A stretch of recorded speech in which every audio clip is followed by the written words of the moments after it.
Welcome, guys. I think we are live. Showing them live, 15 seconds in. Hopefully, you can see me now. Welcome, race day for the Monaco Grand Prix, the big one. Well, turn one is the big one, lap one. We all know Monaco, it can be a procession. This race, though, I've got a feeling it will be slightly different just because of the number of safety cars that we generally see. Come on, Charles. Hello, Primcat and Kimmy Phoenix.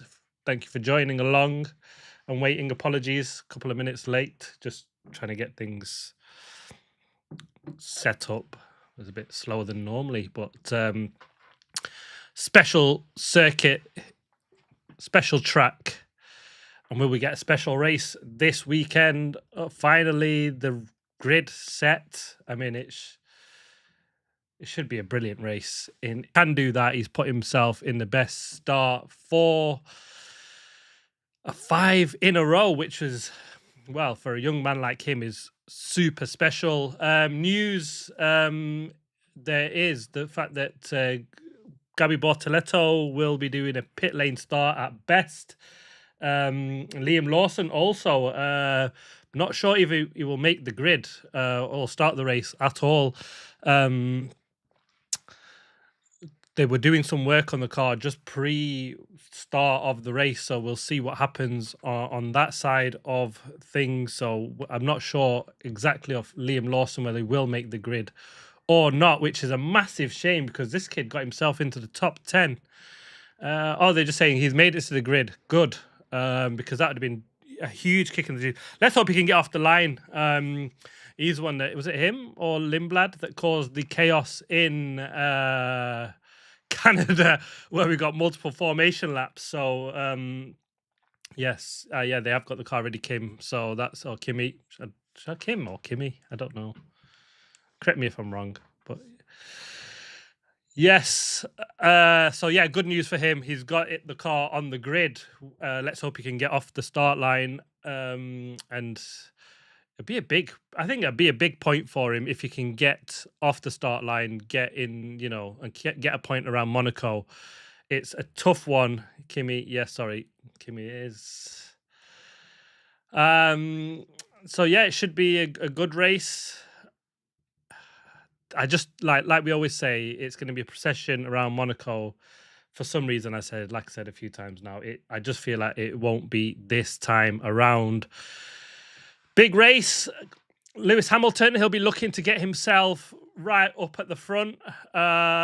He's been a good starter in that Ferrari. It's a shame that the rules changed around the whole race starts because they tailored their cars to get off the grid well with smaller turbo, and then they got the kick in the teeth. And so it's a shame that they don't have that, because they would have definitely been looking at going into turn one first, even from third on the grid. Max Verstappen, Kimi Antonelli will be nervous because the two at the front haven't had the best starts in the Red Bull. Max has gone undercover on that, of not having the best starts, like I've said previously, because he's just not been at the front, so he kind of goes under the radar a little bit. But now, if he, obviously second row of the grid, the big one here, he'll be hopeful that they can get that right. Small run down into turn one. So, everything and anything to play for on that one. Tires.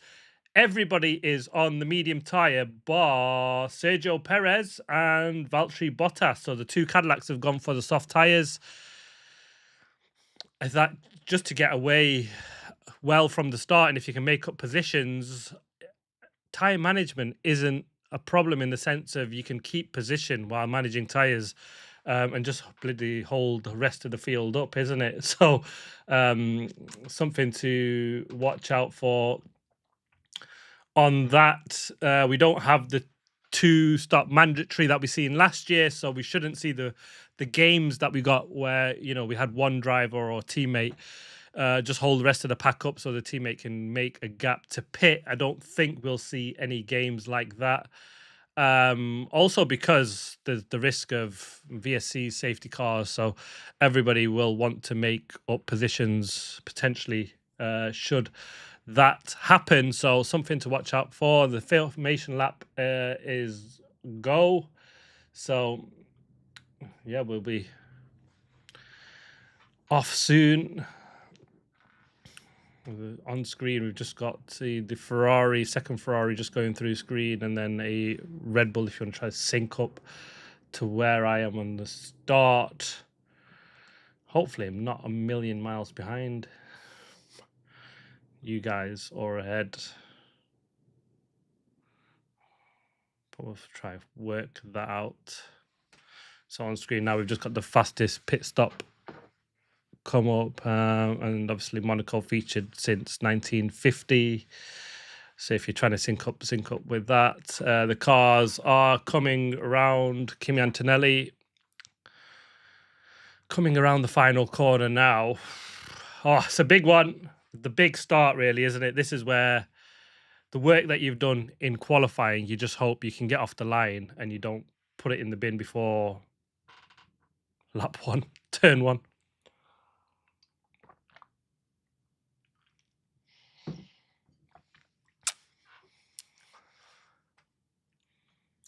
Kimi's on his grid box. Well, Lewis lining up right behind him now. If you're ready to sync up. Massive cup of coffee to get me through this one today. Not like it's late as it is for you guys all the way in Oz. You probably need a bit of a tank like that, isn't it? Coffee to get you through. It's not super late though, is it? Not like 3-4 in the morning late, I don't think. So go you guys, staying up.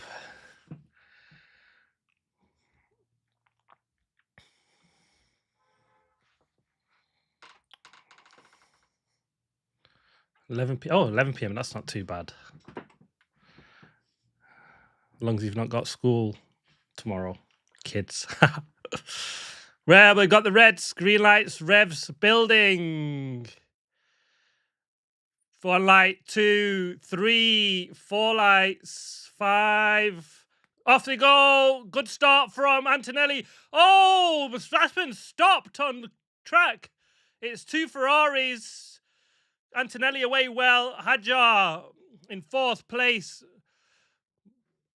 Oh, what happened to Max? He literally almost stopped on track. Where has he? I don't know how far he's dropped, but he's dropped an awful lot of places. Has Max Verstappen? He's last. He's last. He's behind Bortoleto. Is Max Verstappen? A horrible start for him there. Kimi Antonelli, the perfect getaway. He is leading into turn 1. He's got 2 Ferraris behind him. Max is he's way down, actually. He's not even round into the hairpin yet, so he's got some sort of issue. I don't know if there's... Looks like it's more than just a start issue for Max Verstappen. Ooh. Perfect start for Kimi Antonelli. He's broke the second gap. He's 2 seconds ahead of the Ferraris. Well... Could be a good result. This is a perfect result, isn't it? If it ends this way, we could end the race here for like a win for Kimi and then 2 Ferraris on the podium. Brilliant start.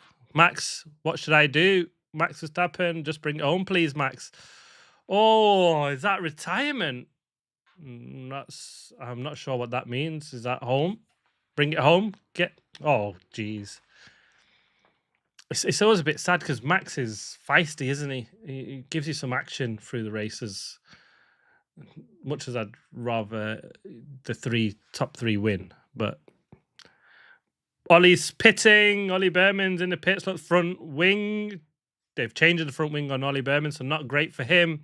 Bottas pits. Berman pits. Bortoleto pitting as well. So is that we've missed some action at the back? Max in the box.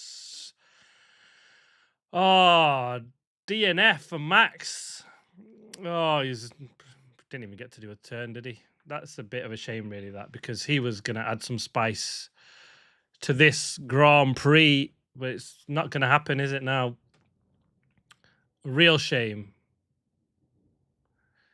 He was always looking back, wasn't he, when he said he was looking at Lewis Hamilton behind him, and rather than bigging up the getting into turn 1 first, but that's where you just champions doing it. Reduce the pressure. But a bit of a shame because it's always good to have Max in the race. Gasly up a place. He's passed a McLaren, so that's not good for Lando Norris. So he's also not got a good start. Sergio Perez up into P14. Talking about the soft tyres, that's worked really, really well for him. Bortoleto and Berman have opted for hards. Is that strategy, and they're just going to run that to the end of the race now? It's yeah, I'm surprised you'd go for that, unless they're just waiting and safety cars and everybody else pits. Who knows? We've seen that strategy work before.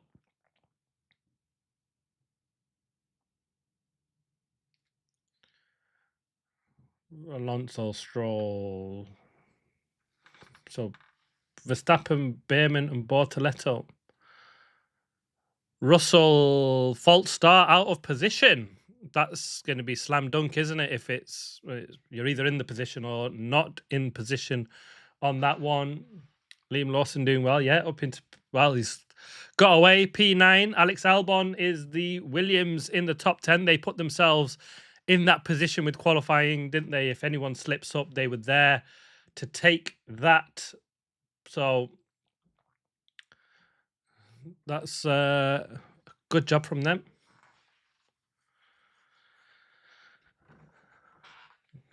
But it seems to have settled down a bit. But we did get, well, there's clearly some action that's happened, but we've obviously focusing on the front. But the big mover, Sergio Perez, the soft tyres really working for him up into P14.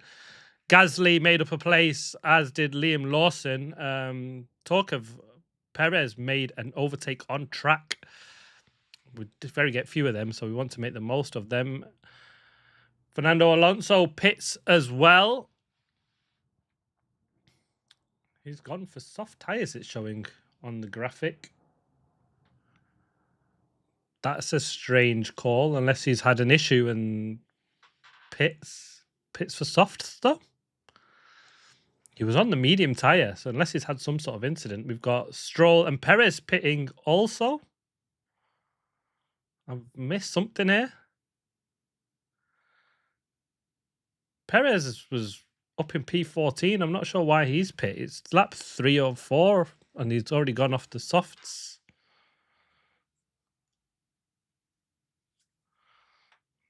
That doesn't make much sense for me, that.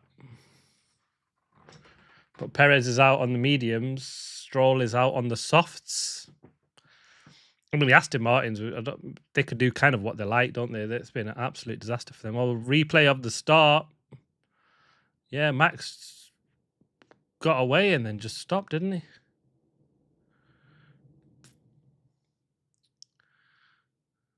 The two McLarens seem to get together on the outside of turn 1, and that let Gasly through, didn't it?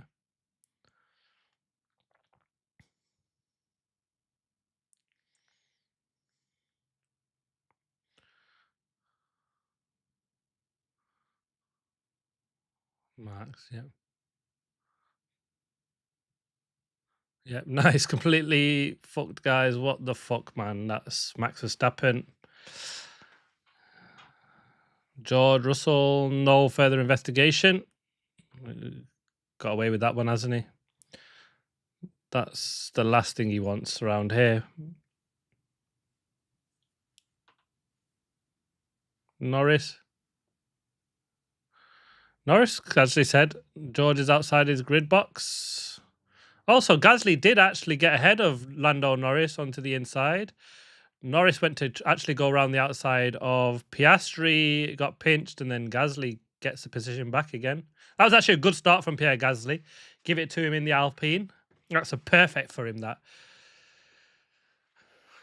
I'd like to see George Russell's out of position again, because I can't remember. I'd like to see what that looks like. Kimi Antonelli with a nice lead, 4 seconds ahead of the Ferraris. Lewis, are they strategy? Lagalando.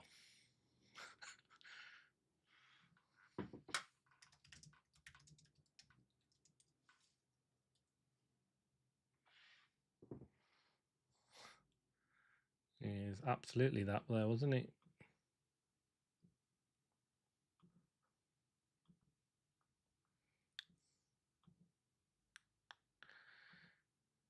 (16.6). Kimi Antonelli, fastest lap of the race.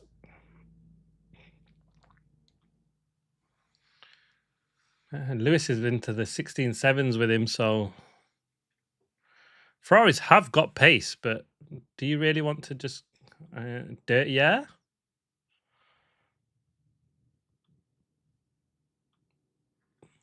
Charles Leclerc actually said it was the dirty air that didn't help him and he caught the barriers, but it's also horrendous on the brakes. That's the problem that he's had since Canada with this Ferrari, isn't it? So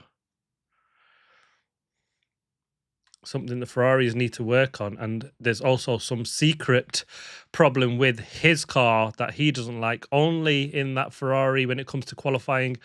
I think that sounds like some sort of engine mapping issue. But he didn't want to try it for Monaco, but he'll try it in Barcelona. So watch out for that for Charles Leclerc. That might fix his qualifying woes. But he's on a podium for now. Like I said, this is going to change at this race. You could just sense it. Long way to go. And this race, because if someone will stop on track, there is literally very few places. Ferrari's getting quicker overall. Yeah, just as you said, that Antonelli is 16.0, fastest lap of the race, half a second faster than Lewis Hamilton in that last lap. Now 5-second gap.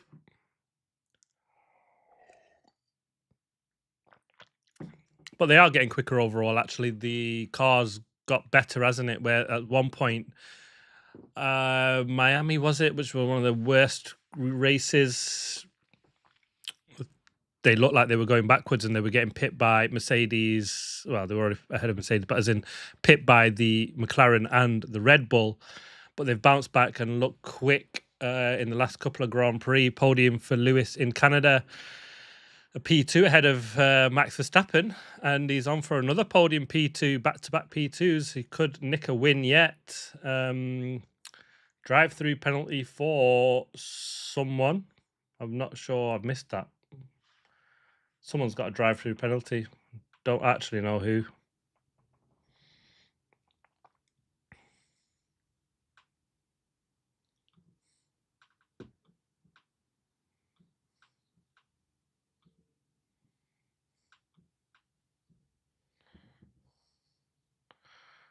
Oh, Perez, car 11. No wonder he was made up 4 places. Sergio Perez out of position. So Sergio gets the penalty that George Russell got away with. Drive-through, that's a horrible one, that, isn't it? He's effectively put him last at, hasn't it?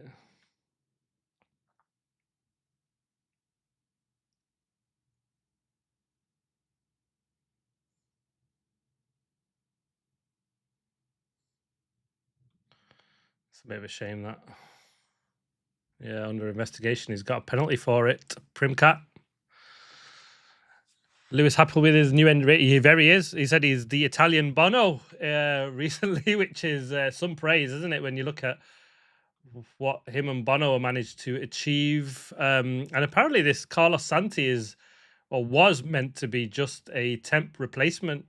He wasn't there for the full-time, well, wasn't meant to be there as a full-time race engineer. And I think Lewis will do everything to keep him there because he's actually very happy with the guy. And he's, well, it's shown, hasn't it? The radio messages between his race engineers previous looked a bit awkward. They haven't been this year. Much better radio engineer of engineering, race engineering with his new one. So Lewis much happier, and well, the results. He could be on for 2 podiums back to back this year, and he didn't get a single podium for Ferrari last year. But Ferrari are looking better. But I mean, they're always going to look good here, weren't they? They were tipped to win this race, so It's Barcelona. Yeah, he was bad. The previous one, it was awkward. We've got Sergio in the pits, lost 20 seconds. Let's see where he gets out. Will he get out ahead of Bortoletto? He has. It's a shame that Bottas, sorry.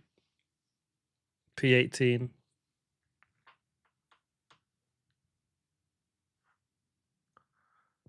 Well, Leclerc needed a new suspension and gearboxes, Martin saying, for this one. Luckily, he'll just use one of his allotment and not catch a penalty for that one.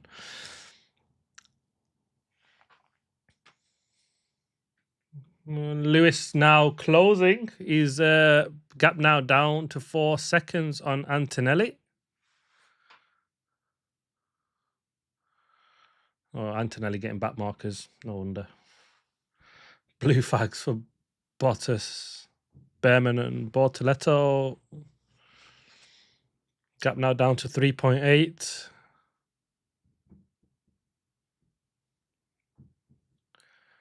Antonelli told to manage brake temps. Interesting, that one. This is a replay of... So they were showing Sergio Perez. Oh, was he... Oh, he's completely missed that, hasn't he? It looks like he's way over his line.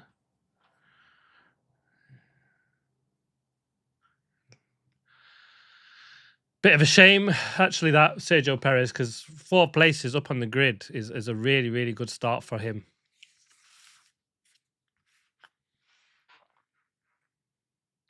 Hadjar driving well, P4, solid. He's 3.5 behind the 2 Ferraris, but he's got a gap to George Russell. If he can pick up a P4, he'd be happy with that. You've got to say he's got to be happy with that.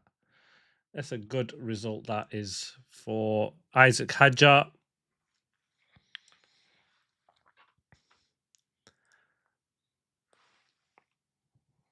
It's all about management now, isn't it? To the end.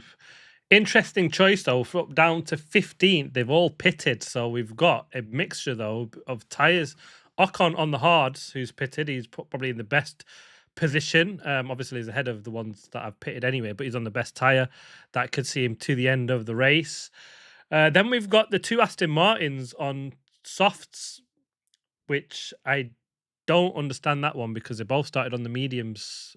So strange that they've gone for that, unless they're just doing some work to understand tyres. I mean, they're never want to fight for much, are they, around here, Aston Martins? They've been the most disappointing because all the talk has been that car is actually half decent, but the engine power has let them down. But this is a circuit where if the Honda power was bad, you know, it has the least effect here, but it just looks like the car's a bit of a dog, hasn't it? And all that hype pre-season, the whole hype, the amount of money that they spent on infrastructure, Adrian Newey, the whole big thing that they're going to be the team to beat. Well, it's not looked that way at all, has it, at the moment? It's pretty poor car, poor engine, and there's just not much good to look for at the moment. Fernando Alonso saying that they'll be closer to the top 10. They're looking at that by round 14. So suffering for another 9 Grand Prix, isn't it?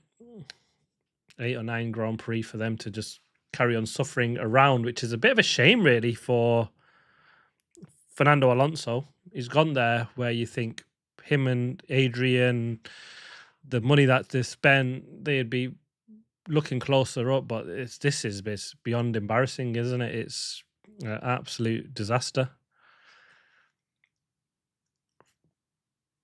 Lance Stroll's dad, Lawrence, I think his name. I'm sure he'll be looking to fire some people. It seems like that, very cutthroat, doesn't he? But he's eager to get that team winning, isn't he? We should give him credit for it. Not through the want of trying. It's not an easy sport to just come and throw money at, is it? And you win. We see that with other sports teams as well, football teams. and the like all done that before. It's not just about money, it's more than that. So, but he's got the personnel in, and it's just kind of not worked for them at the moment.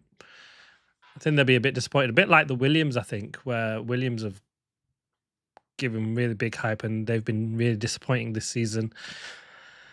One team that you got to give a lot of credit to, and I don't think they quite get the credit that they deserve as a brand new team, is Audi. They've built their own engine and their own chassis, and they have impressed. They've barely come in and been an embarrassment. They got one thing wrong, I'd say, with the huge turbo, and that was probably going to be something different because everybody was talking pre-season of how loud and good their engine sounds and different to everybody else. And it's that whole huge turbo that they went with. It's obviously not helped them on the starts, but they actually look good. They've put some good performances around one lap, so decent pace. They've got two good drivers. Solid job. The only thing that lets them down for me is their livery. It's better with the yellow this round, but I don't like the splits, front silver and black and yellow. They could have been a bit more different. Lewis complaining a lot of deg on the tyres. Rears are very hot. They've got Max. Let's see what he's got to say. It's not got much.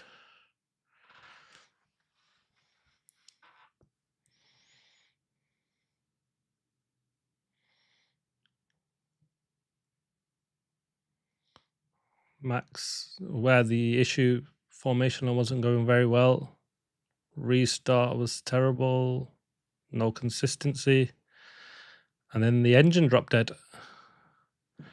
Got some power back after the first corner. Engine sounded awful. Couldn't get through full throttle and brought it back, and that's it. Max Verstappen. That's Barcelona is a big one for them next. I think they'll be good in Barcelona, actually, Red Bull. Completely different track.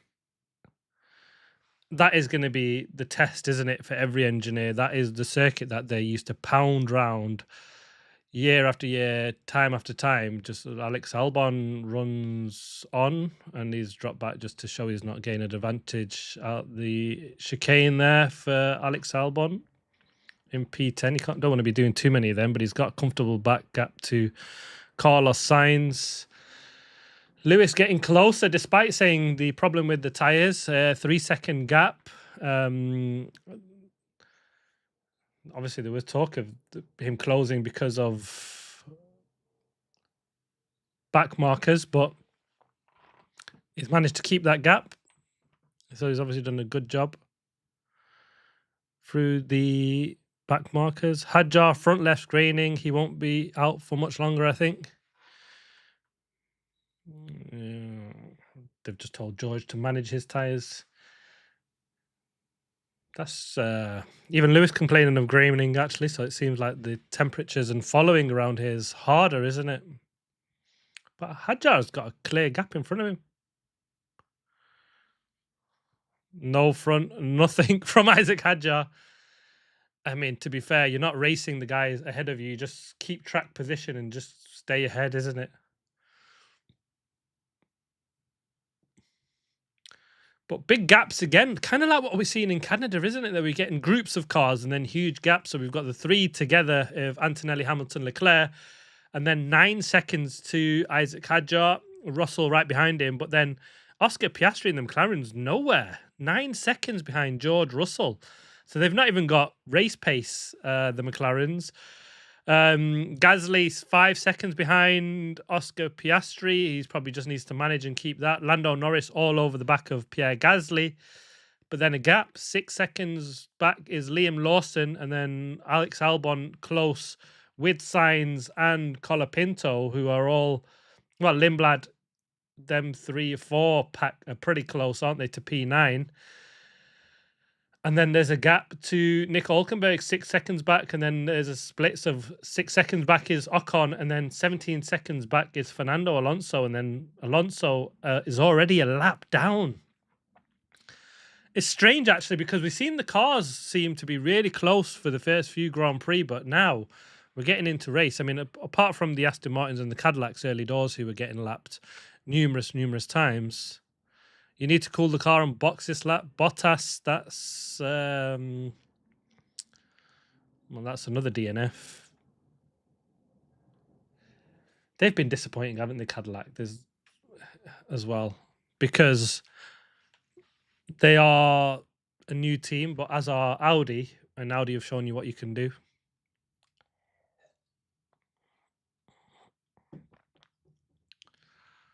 So, work to do for Cadillac.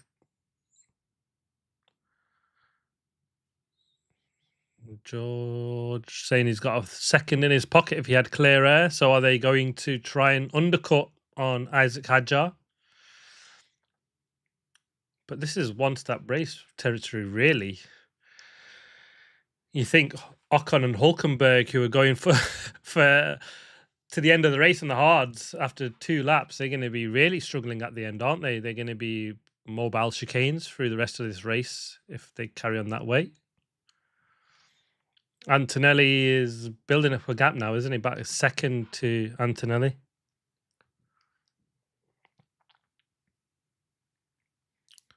Charles Leclerc is 6 seconds back of Lewis Hamilton. I'm surprised that Charles isn't closer to Lewis. Unless they're just managing, they don't need to really do anything, do they? The field was close from start to race finish for the first couple of races. It was, yeah, it was definitely closer than it is now. So as Hadjar engine braking is a joke. We're investigating something wrong. First game and not usable. Come on, Isaac, just get this car to the end. It's Monaco. You can make this car as big as you absolutely need to be, and it's one of them Grand Prix, isn't it? Where it's like, even if you are 2 seconds a lap slower, you're not going to get past as long as you get good exit turning into the hairpin. Turning into the tunnel, and you're fine, aren't you? Into turn 1, I've very rarely seen a race move down into turn 1. It's happened. Very rare to get it successfully done. It's hard. So you've only got 2 overtaking spots, and it is really just through the tunnel into the chicane where he needs to keep that gap. Does Hadjar. You just need to keep a cool head, don't you? And just manage. And a P4. Come on. This would be perfect for Antonelli's championship. Mode 6, they're told, for Hadjar. That is losing power. Look, decent power through the through the tunnel this time around. He's not under pressure from George Russell. Look faster.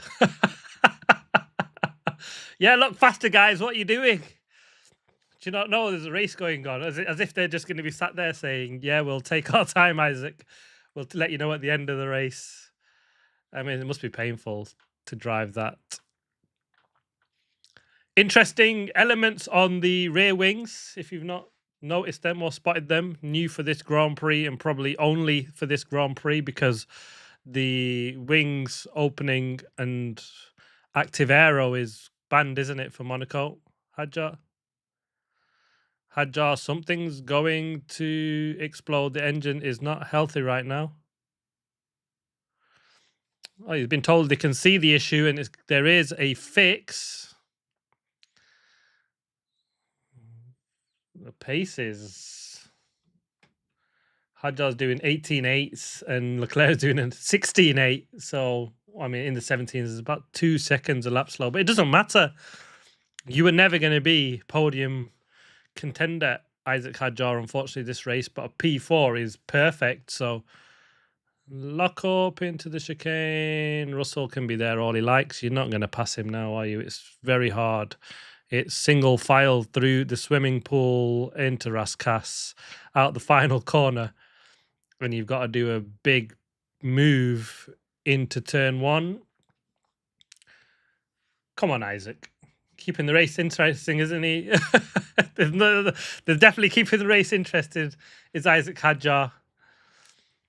Kimi Antonelli 6 seconds ahead of Hamilton, 16.6 that last time, and a 17.0 for Lewis. Leclerc 16.8. I mean, there's big gaps, 6 seconds from between first and second and third at the moment.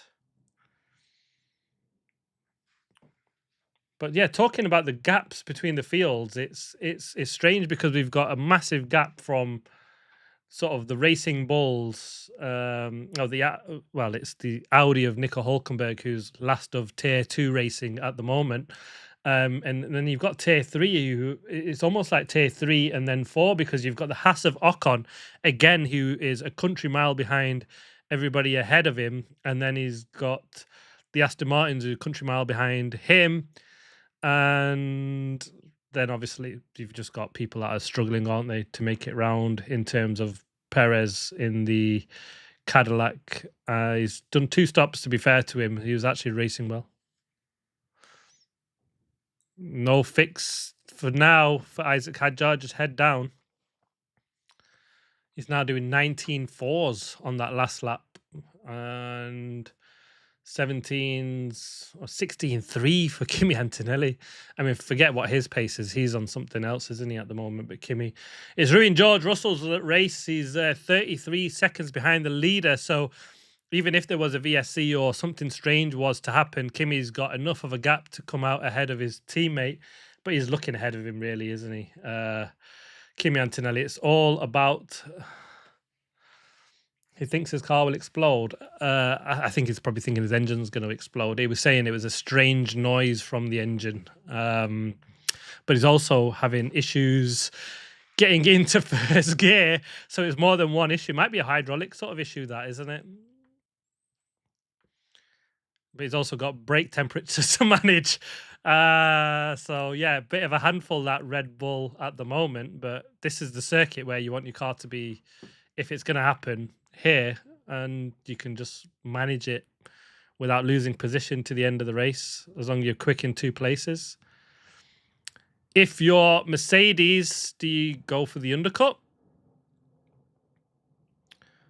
When does he need first gear? Around the Lowe's hairpin and going around into the corners, the 2 corners before you go into the tunnel.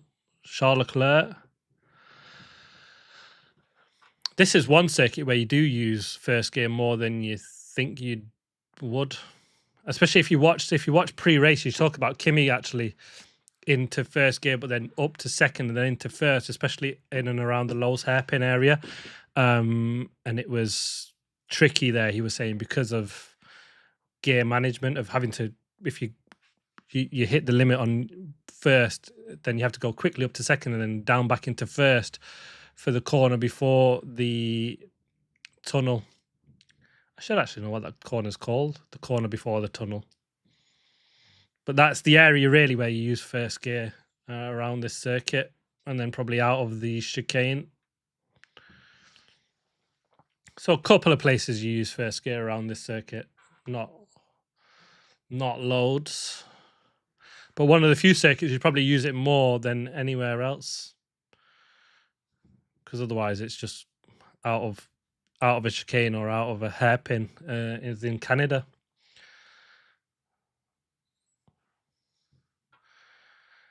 Hadjar's pace picked up a high 18. So not the worst. I mean, if you look back, he's doing the pace of everybody else behind him. Everybody's doing 19s, low 19s. Even as back as Ollie Berman, which is actually pretty slow for 2 quick cars in the Red Bull and the Mercedes. But this is bringing Oscar Piastri into the mix now, isn't he? He's now 3.3 behind George Russell. He did an 18.0.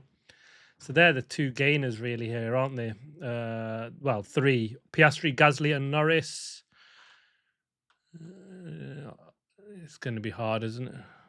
Well done on the exit. Good battling from George. Defensive driving. You'll hear George over the radio soon, won't he? He's moved or it's dangerous. That's his favourite line, George Russell.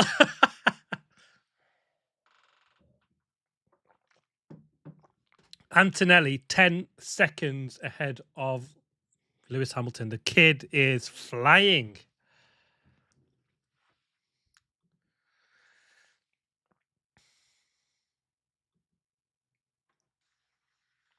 (16.9s) and Lewis is 17.7. That's a slow lap for Lewis Hamilton that last time around. 17.9. What's happened to Lewis? Because he's a second slower than Charles Leclerc's doing 17.0s. Is Lewis issue?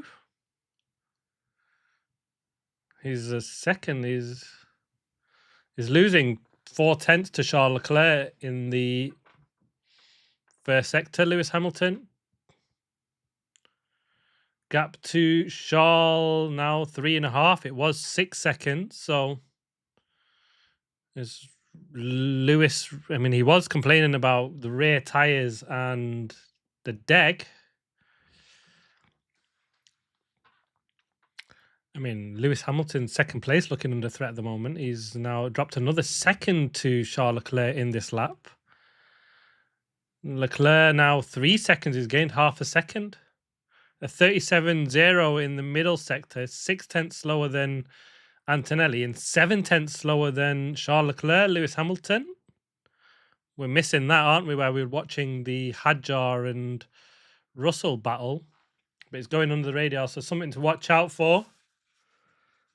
No radio chatter yet from Lewis or anything to say.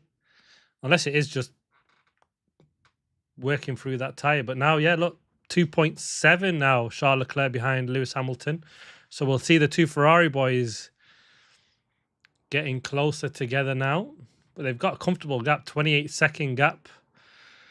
Has Charles Leclerc to Isaac Hadjar, so they've got a pit stop ahead of... So the podium looks set, doesn't it? They need something. Oh, Hadjar gone straight over.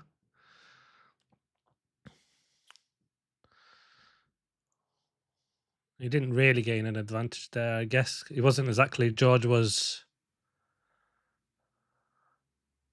wasn't really alongside him, was he? I don't think he'll get a penalty for that. He shouldn't. If Russell was making a move and he went straight, then I'd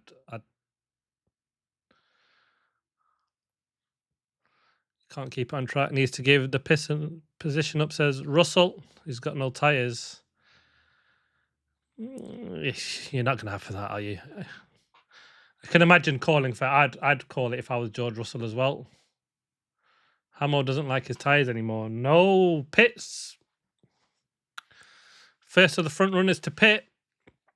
Got to lap 27, but he's going to have a long way to go on the hard tyres. I mean, we'll have lighter fuel load, lighter car, so should be able to manage the hard tyres to the end. Box for Lewis.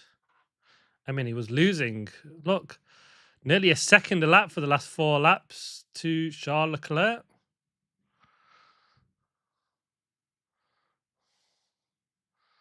Comfortable gap for Lewis, and he'll have enough pace to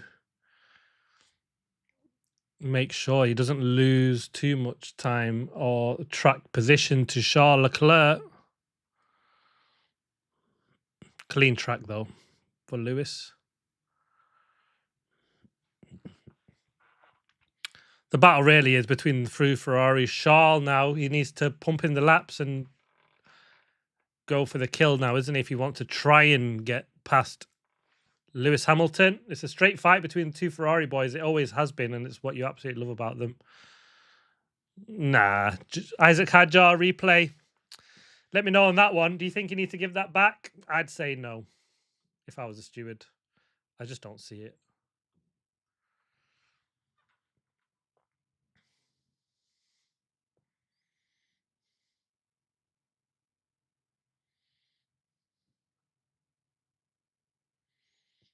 Ferrari apparently looking at an undercut for Antonelli. He's got 5 blue flags. I mean, I'm sure Mercedes are not asleep on the pit wall. because they have a 11-second gap to Lewis Hamilton and Norris and Gasly. These two have been following each other for quite a long time, isn't it? Gasly's not having car issues, so he's got a car that can manage, unlike Isaac Hadjar.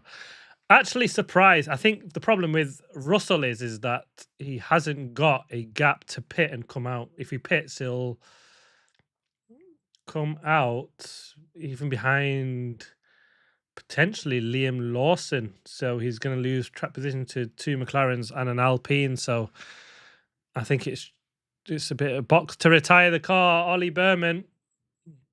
I mean, they're calling these early, aren't they? Which is might save a safety car around here.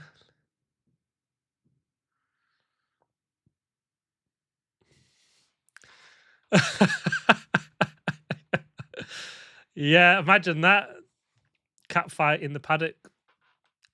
Could have a boxing match, like a misfits boxing between the two, isn't it? That'd be a nice show.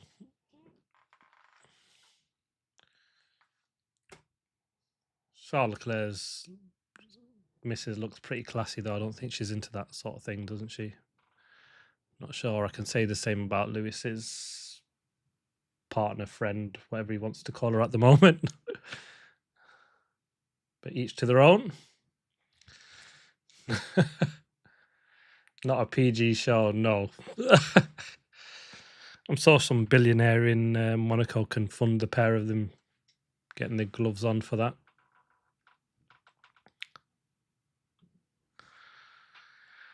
Lewis's pace is up to the second lap now, isn't it, on these hard tyres? And he's a 17.6. Charles Leclerc was a 17.5, so he's not really undercutting Charles Leclerc. Oh, a clip of the barrier from Alex Albon. Needs to be careful there, doesn't he? You don't want to break a suspension when you've got a point on the cards, and he's not really under pressure from Liam Lawson or from Carlos Sainz behind, and he's not really fighting Liam Lawson, is he, at the moment? Alex Albon, just get this home, isn't it? Points in the bag. Russell again. I've got a misfiring of this lap. Or it's just noise. Norris. We are checking.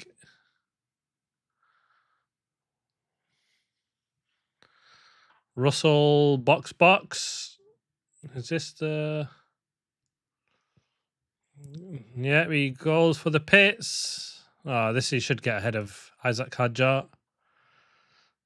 It's the traffic that's going to be the problem, really, isn't it? He needs to make sure he doesn't get stuck behind someone for too long.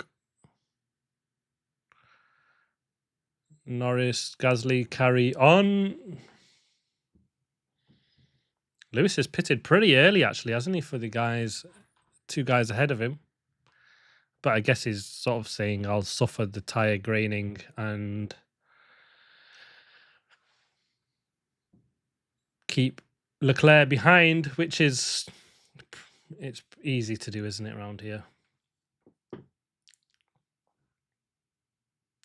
Hadjar pits, makes complete sense to do that. I've just seen someone speeding in the pit lane. I'm not sure who.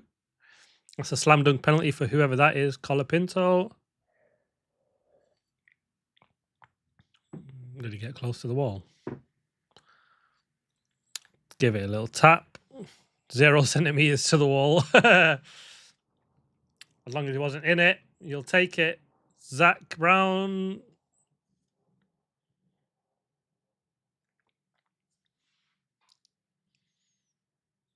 Frustrated. Nothing you can do. You can pass around here.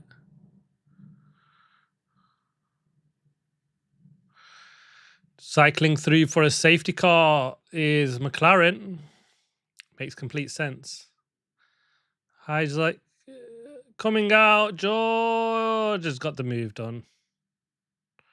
I mean, that was going to happen, wasn't it? The undercut was going to work for George Russell. He's got an ailing Oh, it's Lewis speeding in the pit lane.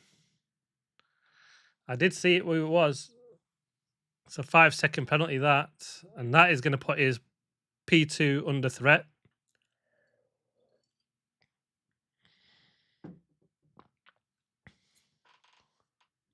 Five. Oh, 5-second pen for Charles, for Lewis.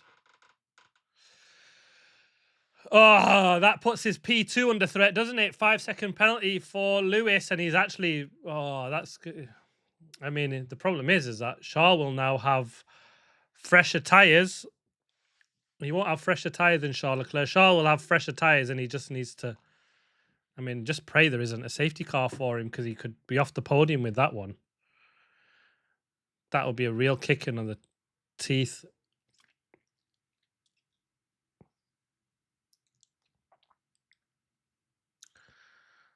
Norris, no power, no battery. Is his car going to shut down again? He's had that problem in free practice, didn't he? So, this doesn't look promising for Lando Norris. Few DNF problems with the cars in this race. We've got Isaac Hadjar carrying a problem, Max Verstappen with an issue, Lando Norris saying there's an issue. Interesting what's happened with Norris. His track, he's just carried on straight down, doesn't he? Didn't seem to have any engine braking going into the chicane. He's carried on.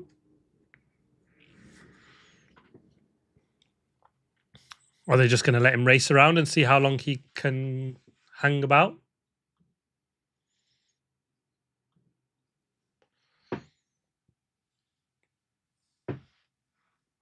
Kimi Antonelli with a 20-second gap to the Ferraris. Hadjar, problem still there, looking for another fix. I mean, he's already 6 seconds behind George Russell. Russell can show what pace he's got. He's doing 16.6. He's a second a lap faster than Lando Norris. And if Norris... Leclerc in the pits. He's got 7-lap fresher hard tyres, has Charles Leclerc. Lewis will be praying that these tyres hold on now, not like the hards, because he's needs to keep... Norris, steering went black and lost power out the tunnel. It looked like that, didn't it? He just went straight over the chicane. But that's a P6. Well, I don't know. It's net P4, isn't it? For George Russell at the moment. The 3 ahead of him all need to pit, and he's within a pit stop. 12 seconds behind P4. So net P4 for George Russell. I mean, subject to a safety car at the end, he could be nicking a place of Lewis Hamilton and get on the podium, which will be... you'd say that's pretty good for him, isn't it? He started P6 and he's been helped by cars. Ooh, Charles Leclerc into the hairpin, running wide. That would be a bit of a scary moment for him, wasn't it?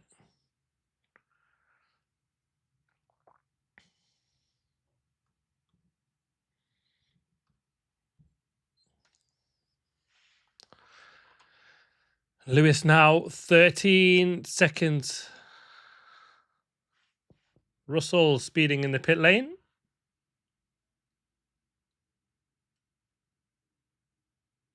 Well, that'll let Lewis off.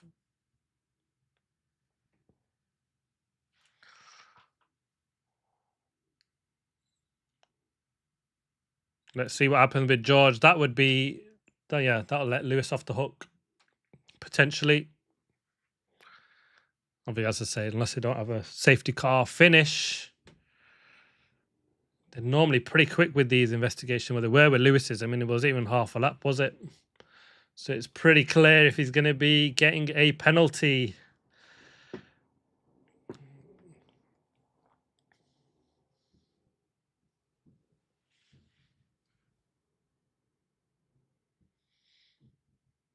Antonelli pits.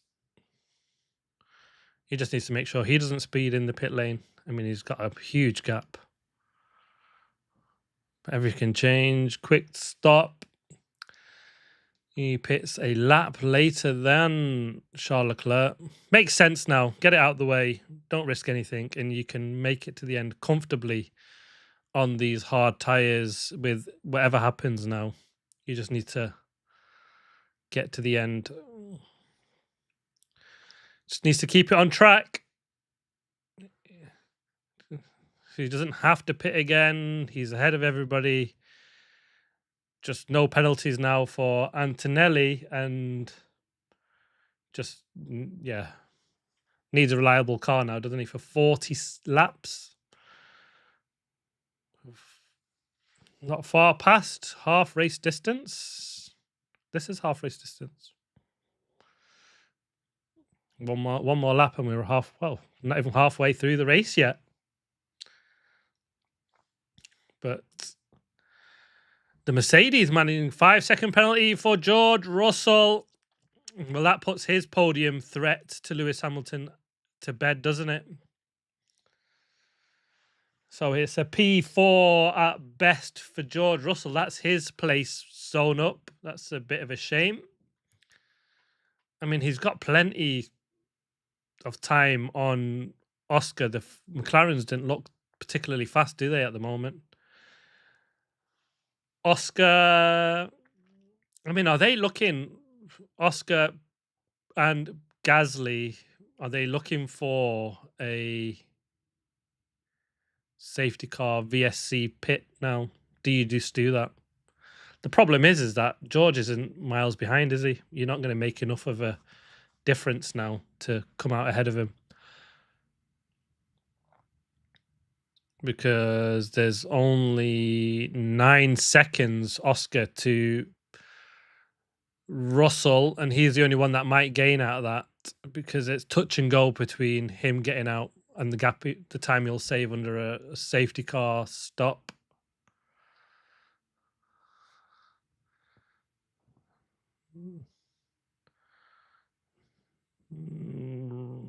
Zach saying Norris's engine isn't fixed.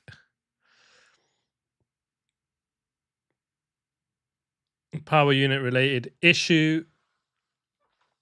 And they're just going to run it to the end. Makes absolute sense, doesn't it now? We've seen with Isaac Hadjar that even if you are slower, you can hold position. Perez leaving the track and gaining an advantage, turn 10. So we've only just passed half race distance. We've had a few cars breaking down, haven't we? So 3 retirements so far, and they are Max Verstappen, Bottas, and Behrman. And we've got Isaac Hadjar and Lando Norris with ailing cars. And I wouldn't be surprised if we see more coming. The 2 Aston Martins are going very, very strong in the... I mean, that's a bit strong, that, isn't it? They are not going strong, but they're still running on the soft tyre 35 laps, which is actually interesting because Lewis Hamilton had killed his mediums. Lap 29? So they've obviously can manage tyres. If you're going that slow, is that what it is? Lando on a mission to pass Pierre. It's a bit difficult around here, though, isn't it? He may as well go for it, though. He's got nothing to lose at the moment. Russell, 10 seconds to Hadjar. He's stuck at the back of Lando Norris, is George Russell, but he's got a pit stop on the 2. So it's he's a net 4th place, George Russell.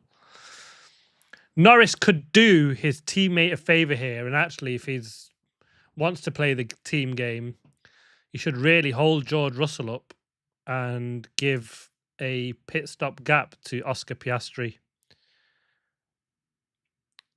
But how do you tell that to Lando Norris?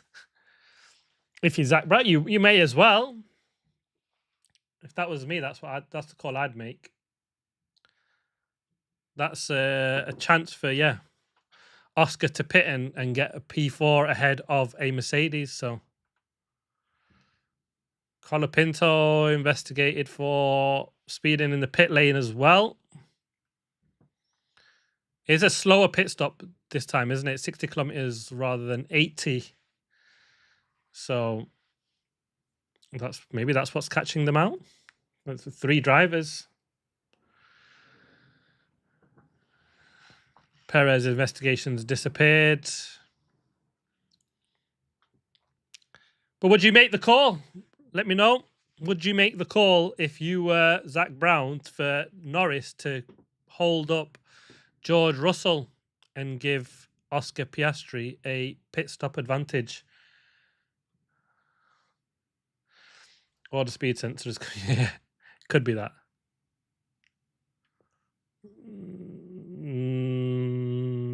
Norris has been told to hold Russell up for the benefit of Piastri. Well done. Very, very good racing call. Perfect.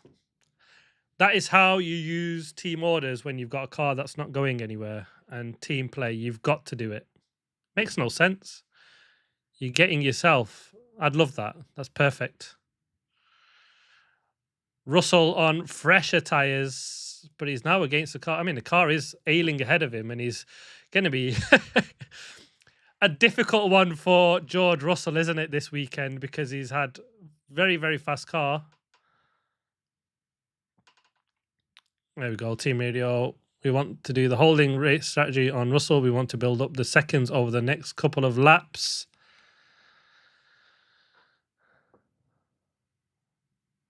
That's it. Park on the park it on the hairpin and everywhere. You don't like team order telling them to drive for their teammates. It's a team sport. I'd take it. As much as I didn't like it when Perez was doing it to Lewis in Abu Dhabi 21. Fair game, though, to an extent. Russell, Norris is backing me up. Oh, no. Boo-hoo. It's going to happen. Team orders has been there for years and years, isn't it? I remember when they banned team orders after the Schumacher and Barrichello fiasco in Austria. It's hard, isn't it? It's a team game. And how do you... I think the problem was how do you make sure that they're not doing it or investigate it, or it's hard. It's a team sport. It sure is. And it's an extra point for your team and not for your rival team in Mercedes. I'm not sure they're really rivals, but this season anyway. They are rivals, but Russell trying for a move, but you're not going to do that. Norris blocks him perfectly on the exit of the chicane. What is the gap now? Oscar is doing a 19.0 and well, actually Norris did a 19.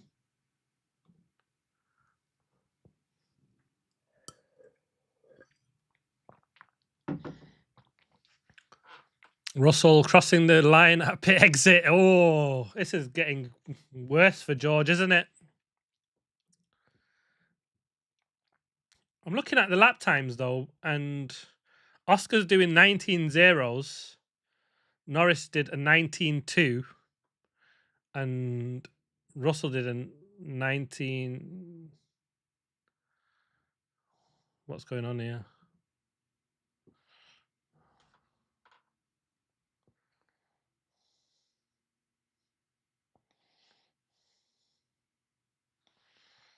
Showing that.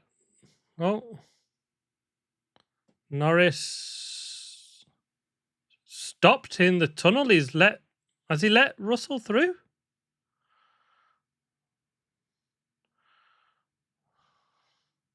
Oh, Norris has got a problem. I was thinking then, Russell is not really being held by Norris anymore. That's it. Retirement for Norris. Retirement for Lando Norris, lap 45. Just looking at the times that they were doing between them, and well, he didn't get to play the tank game for too much long, did he? And the gap between Russell and Piastri is 12 seconds, so it was hardly. Russell could have 2 penalties here, which might give Oscar that P4 if he gets this pit exit white line problem.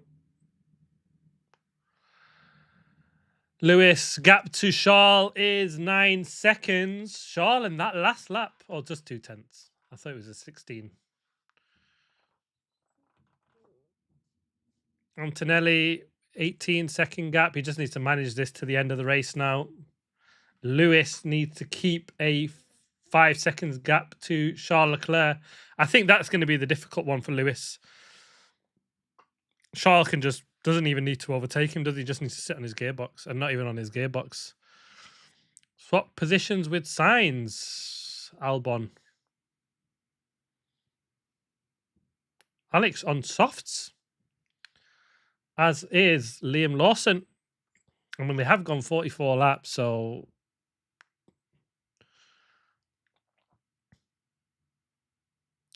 Gasly on the hards. Easy pit for him now, isn't he? Because he's not got to worry about Norris.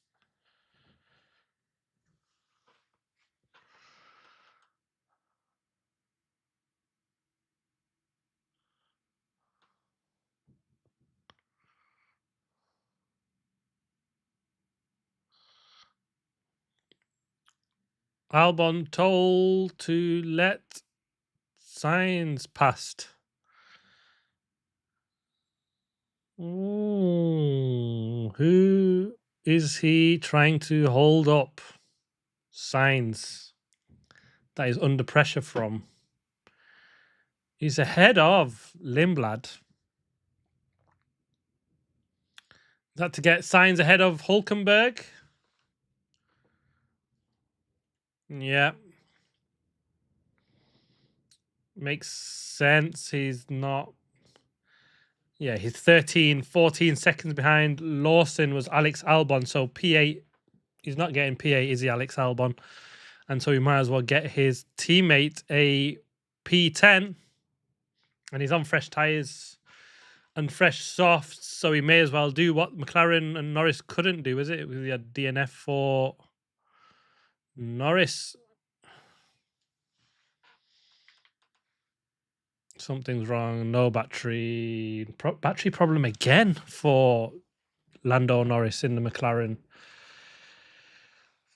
That's going to be a concern for the Mercedes, isn't it? That's a Mercedes power unit in the back of that McLaren. They've had that problem with Norris twice this weekend. George Russell in Canada. So that's 3 battery problems in that Mercedes. It's not bulletproof, is it?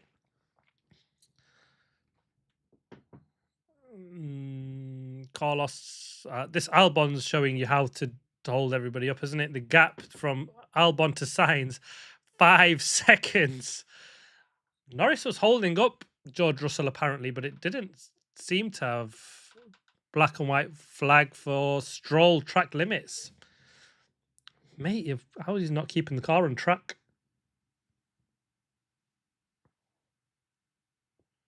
Problem with the cars in general this year. Yeah, it seems to be the battery. They're asking an awful lot of it, aren't they? Because it's 50% almost of the power. And I think that's the issue is they've never really asked batteries to do that in real world ever, have they? To produce that amount of power and be drained and recharged that quickly.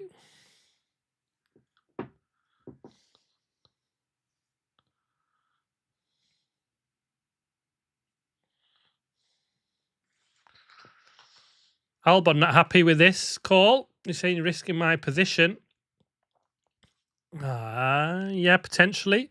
But an extra point to gain for your teammate, and when you're Williams and you're way down, every point counts, and it's an easy one to do it at, in a sense. Look at the train.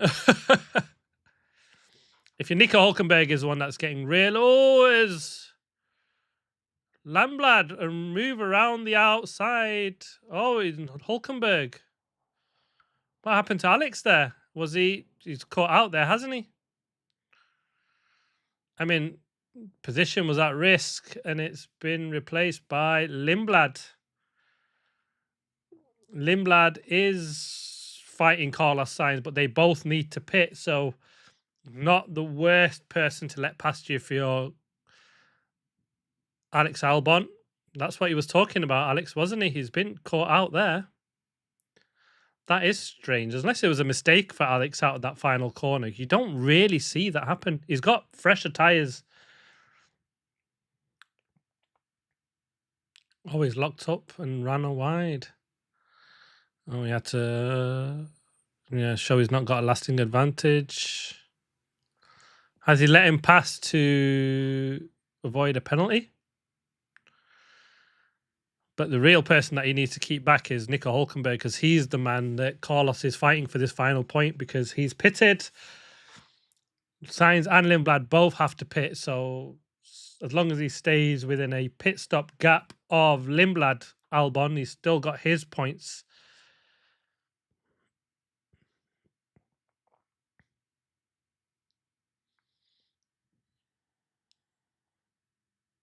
Antonelli.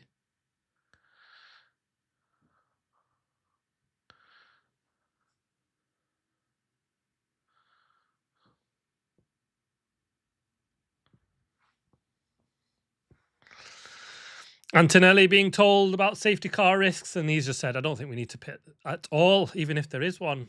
I think you probably would, wouldn't you? Get the soft tyres on just to protect yourself on restart. Doesn't want to risk anything, though, is he? 27 laps to go for 5 in a row. Is it too early to talk about that? Yes, because we've still got 27 whole laps to go.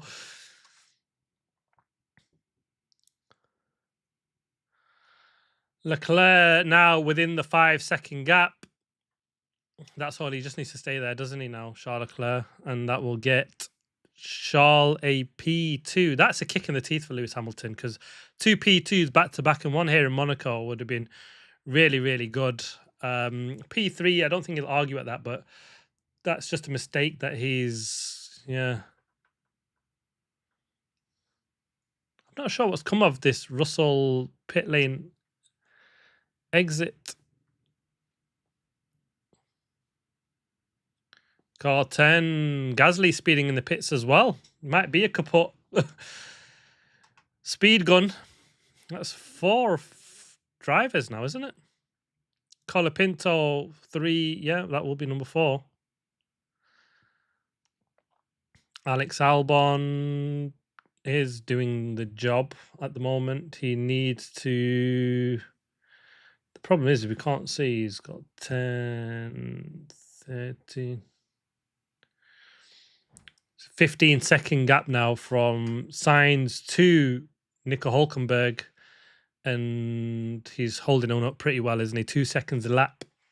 Alex Albon is giving Carlos Sainz so another 3 or 4 laps, so you can pit lap 55, 60, as long as there's the integrity in the tyre, isn't it? That's something else that they will need to think about, because his mediums have done 50 laps, and Lewis got rid of his really early, actually. Surprising.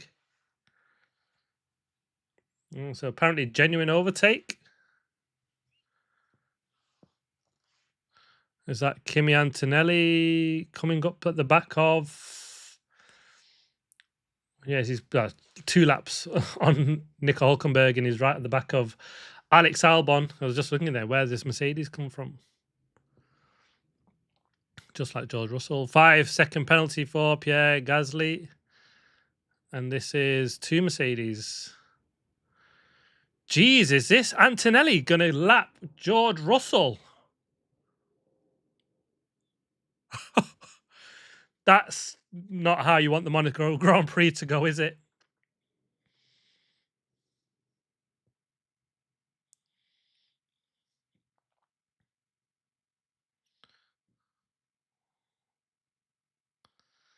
That's not, yeah.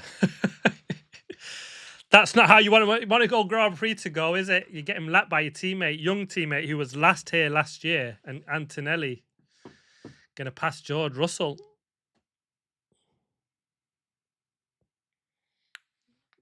That is crazy.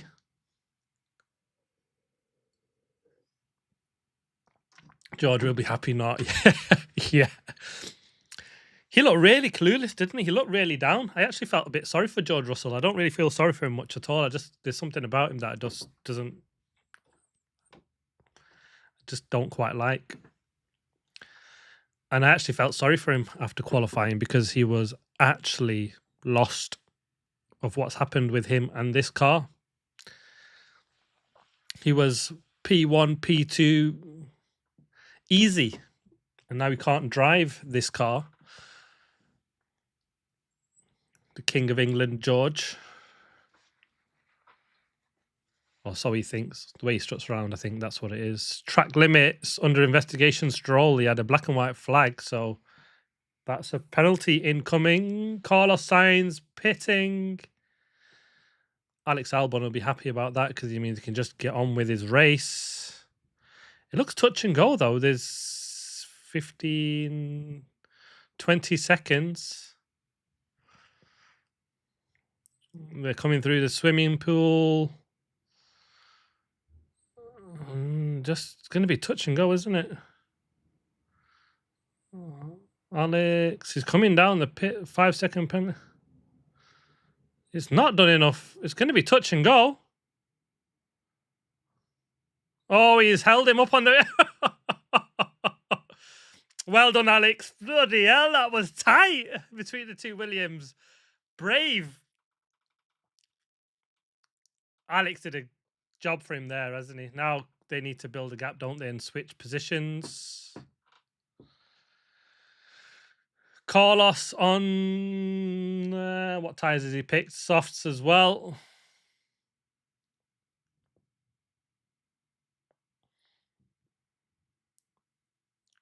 Car 5. Piastri speeding in the pits. I think there's got to be something, like they say. Even Crofty's thinking that now. There must be something with the speed gun. I think he's stolen your ideas. Kimmy, should have listened to you. As the Williams just seemed to go slow. Russell.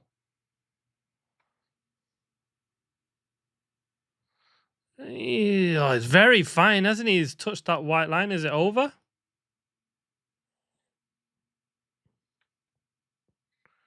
Six penalties, yeah. 5, actually, I think, isn't it? Hamilton, Russell, Gasly, Colapinto, and now, yeah, Oscar 5. First 2 in a row was sus. Yeah, back-to-back. It's not often, is it? I wonder if they look at that later. That's something that... But they've given the penalty, so I get they've just got to trust the gun, hasn't they?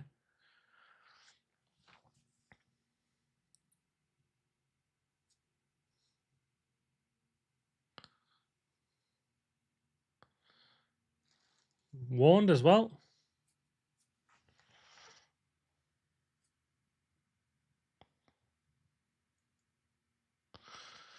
Antonelli, something weird with the engine up the hill. Bloody hell, don't say that. As he does a 15.3, he's 1.4 seconds ahead of Lewis Hamilton now.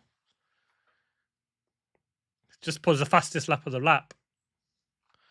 14.9.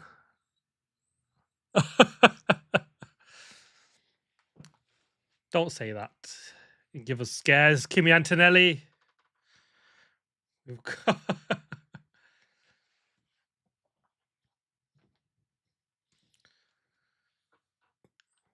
They can't go back and delete penalties, as they're saying with Brundle. Small D rate up the hill, nothing to worry about. Thank God you can rest a bit. Calm down. The heart rates were pumping. I mean, even if, no, not even if anything. This car just needs to make it to the end. No further investigation. George Russell pit exit. He's been in the wars, George Russell. He's got a 10-second gap to Isaac Hadjar, who's drove well, hasn't he, actually, to be fair to Isaac, with the car issue that he's got. He's managed it well. Antonelli told fastest lap, we don't need them. Yeah. Please, just bring this car home. Bring it home. 6 with Stroll. Stroll's is a penalty for something else, I think, not. It's a track limits penalty. Correct me if I'm wrong, though. So I don't think it is with Stroll. Although I'm probably wrong and missed it. But I do think Stroll's is the track limits because he had a black and white flag and then he was under investigation for track limits. And so that is a 5-second penalty for him as well. So that's what I thought that was for on Stroll's. Could be wrong, double check, but I'm pretty sure that's what I thought I saw. Russell lapped. It's a shame we didn't get to see that glorious moment of the young Italian overtaking the champion-elect to lap him.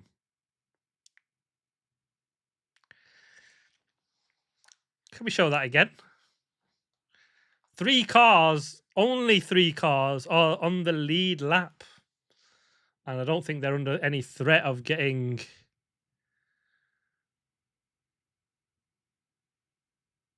lapped, are they? We'll swap with the 2 Williams.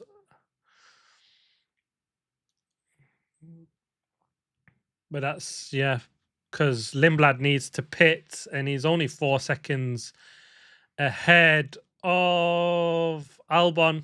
That's now 3. Albon putting in a lap, isn't he? It's 17.9 when he's been given some space. The problem with there is Alex is probably thinking I probably had the pace to be all over Liam Lawson. The problem is as we've seen with George Russell and Norris, Leclerc. Oh, that looked close on the exit. Are we looking at it? Oh, he did clip the barrier. Bloody hell, you don't want to do that too many times. Oh, Charles needs to be careful. That can break your suspension, that. As we've seen with Gabby Bortoleto. Gabby's didn't take much, did it, to snap? And Charles just given that a right whack. He doesn't need to either. You look close again. Makes you wince. Yellow flag, sector 18. Can't see anybody going down the order. Burn a hole in the rubber. Jeez. Safety car. What's happened? This is exactly the fate of the Ferrari, isn't it? Lewis should pit now. Lance Stroll, yes. Safety car. Antonelli should pit. He's got a 40-second gap on Lewis Hamilton. Pit, get the right tyres. Lewis, pit. They need to pit. But Lewis will have a 5 seconds. He needs to pit, Lewis Hamilton. Antonelli's carried on. Lewis or Charles, pit. Yeah, Ferrari's pit.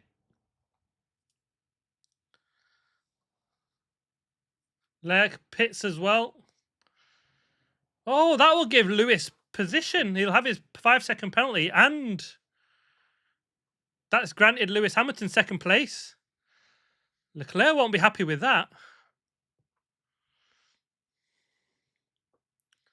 Lewis is behind a really slow Oscar Piastri, who's going in the pits, but that's a...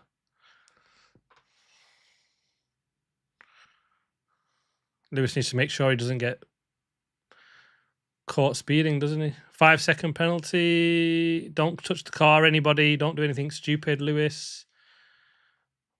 But Charles is pitting. Double stop. I mean, the problem, well, not the problem. Kimi Antonelli had about 40 seconds on the Ferrari when I seen it last, and he can still pit despite this. And Charles saying, why the hell are we pitting and not staying out?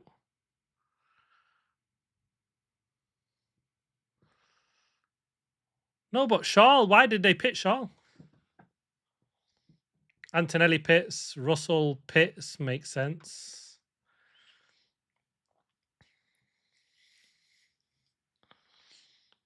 Russell will pit. He's got 12 seconds to Isaac Hadjar, so he can pit and take his 5-second pits as well.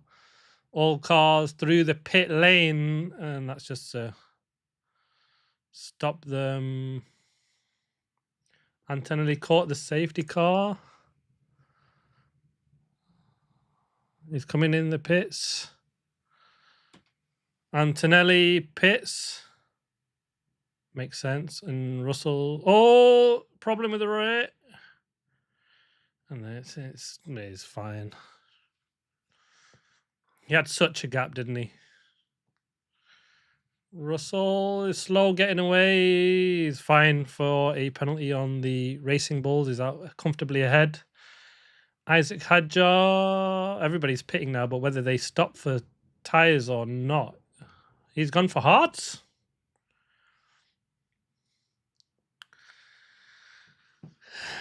Yeah, it's worked out for everybody, hasn't it? This worked out for Arvid Lindblad if he can stay ahead of... He's got position on Albon. This is exactly what Alex Albon was talking about, wasn't he? Oh, it's cost him. He's helped his teammate and he's put him under risk. Oh, he's just hit the marbles. I wouldn't do the... Yeah, the problem is that they have to, don't they? They've got to... If they're going to pit, they have to take it. I don't think they can not do it and just carry it on to the end of the race. Because I think you should always do that. Just carry it on to the end of the race.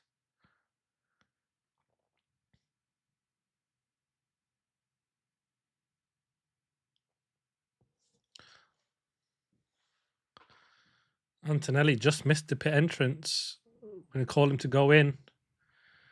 But, yeah. I wonder if you get more speeding in the pit lane now because everyone's gone through the pit lane.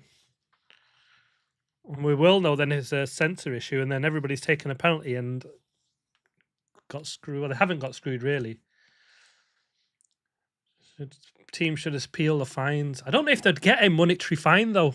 I think you just take the sporting punishment in race. I think it's in other practice sessions where they... Safety car will use start-finish straight. So does that mean the cars are not going to use? I think everyone's going to use a start finish straight. So yeah, they're not going through the pits now. Yeah, I think they should as well, Kimmy. I think you're right. They need to get that checked. There's no way you get 6 drivers. You never get 6 drivers with speeding.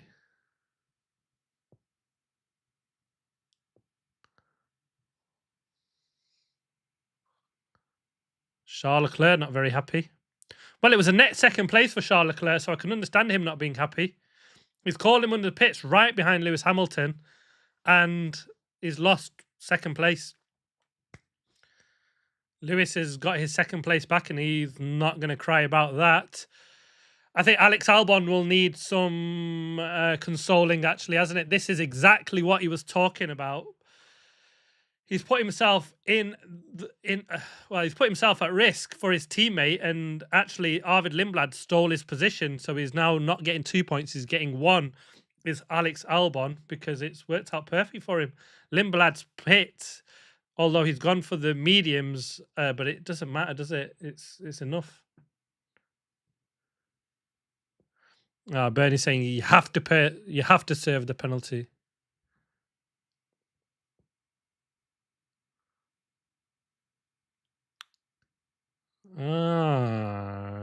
Let's see. Actually, so Russell might be in trouble. Talking about not taking the penalty, Russell's just watching that. He should have taken the penalty because if you pit, you have to take your 5-second penalty.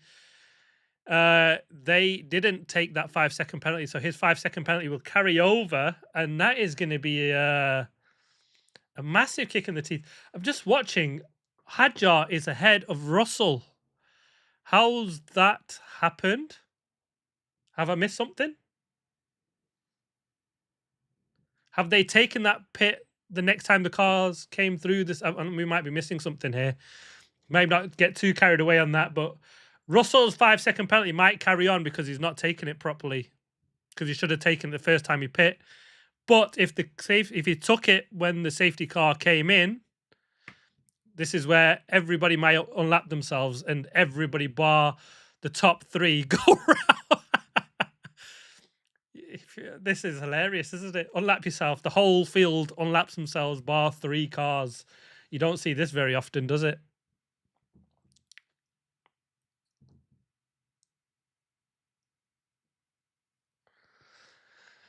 But yeah, watch the space on that Russell penalty. That might carry on, and well, it's the worst time for him, isn't it? Because he'll lose a hell of a lot of places, is what we were talking about. If you get a safety car and you're carrying that 5-second penalty, you're losing an awful lot of positions because everybody's bunched up to the back of you. And Russell, who is behind Hadjar, I believe he was ahead of Hadjar, so I don't know if Russell has stopped the second time around, though. So whether they'll see that as, yeah, we took it, but the next time around, as we came in through the pit lane with the safety car and he's taken it then, and they've realised a mistake and they said, look, we still took it. The lap, I don't know. That'd be an interesting point from Mercedes because he's definitely behind Hadjar and he wasn't, because he had enough of a gap to Hadjar. Although they did double stack the Mercedes, and has he lost position to Hadjar on the double stack? So something to watch out for on that one.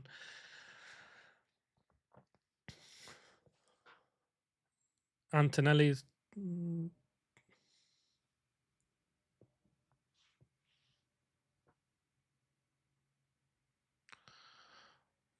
Russell is saying some confusion, actually. He should have stayed out. So he's double stacked and he's lost position to Hadjar. It's not helped him. So Anthony Davidson saying that Russell was told to stay out, but he came in the pits.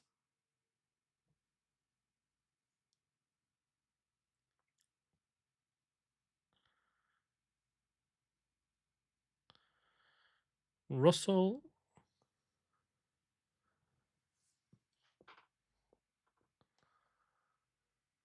asking if he served his penalty or not. He's just told, we'll give you the message as it comes through. His stop was 5.5 seconds, so he's clearly not taking the penalty. He might get a bigger penalty for that. Martin saying it might go up to 10. Safety car in this lap, and George is still giving it full beans under yellow flag conditions. He needs to be careful on that, doesn't he, as he tries to catch up to the back of the field. He's going to catch up to them, isn't he? They're not even in the chicane yet, so he'll catch the pack, will Russell. Or will he, though? The 2 Ferraris. Yellow flag in sector 18. Is that just yellow flag? We're going racing now? Have I missed something? Nobody's. Leclerc's dropped down. Charles, have you. Don't say that. Safety car's gone. Charles disappeared. Fuck's sake, Charles. What's he done? It was third. There's another safety car. Lap 66. Charles has put it in the barrier.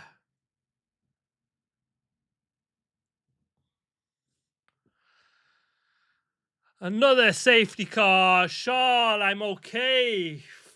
Fly. How's he dropped it? It's coming. It's behind the safety car. Charles Leclerc, head in hands. Unbelievable. He just didn't need to do that. I mean, they took forever to try and get rid of Lance Stroll's car. We didn't see it too much, did it? But Leclerc has done it again. Hadjar podium. Oh, this is bad. Let's see what Charles done. They've got cold tires, cold brakes. I mean, we've seen a bit of a lock-up from Lewis ahead of him. Oh, he's gone onto the marbles.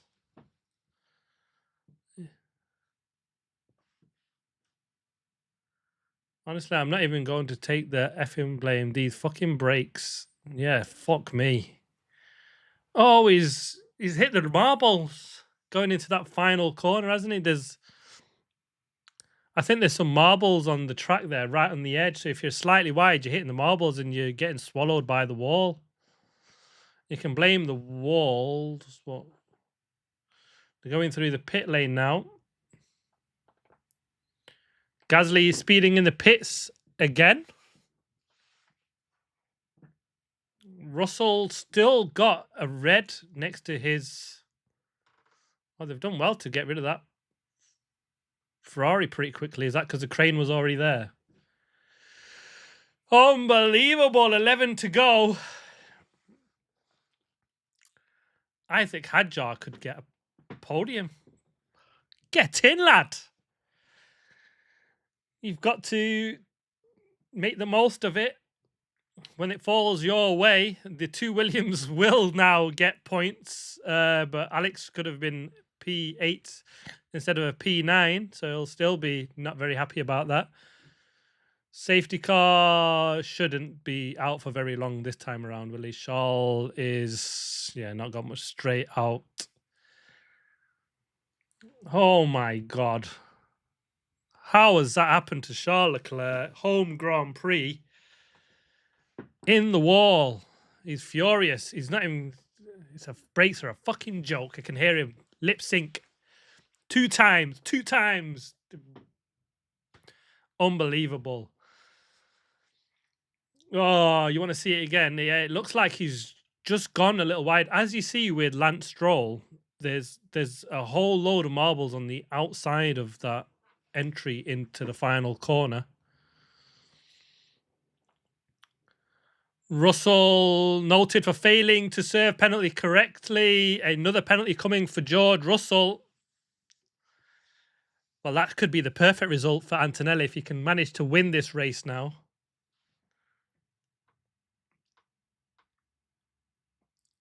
And Russell could end up way down, couldn't he? Depending on how big a penalty he gets here. Red flag.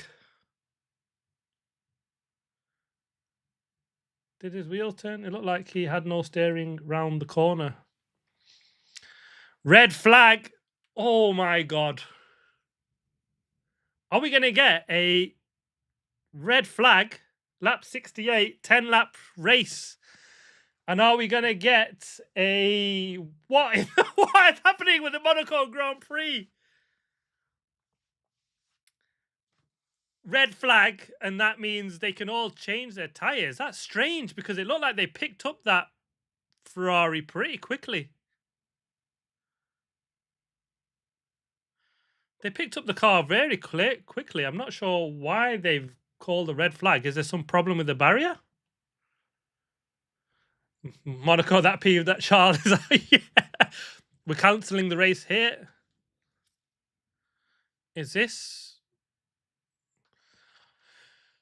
Race red flagged? Are they trying to fix the speed gun on this pit wall?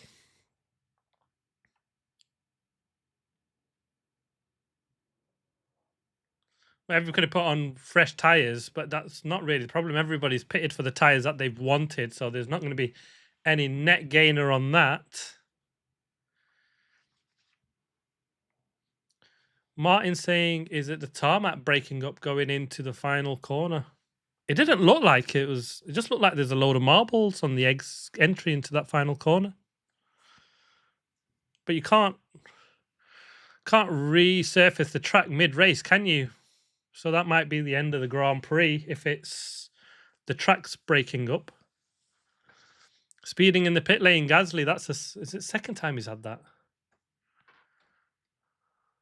And that's 7 cars. That would be 6 cars. I've lost count now. How many cars are getting done for speeding in the 5-second penalty for Gasly. The problem is now they've gone with it, haven't they? So they've just got to dish out these penalties, but that does not seem right. Absolutely does not seem right.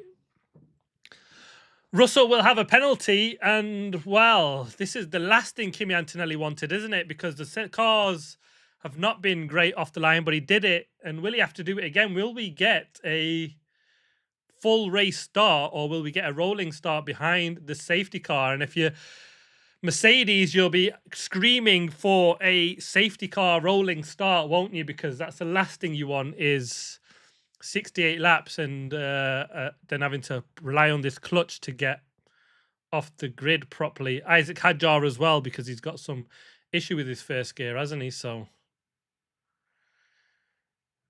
they could yellow flag the corner and cars take the cut through. The sport is so precious now. It sure is precious.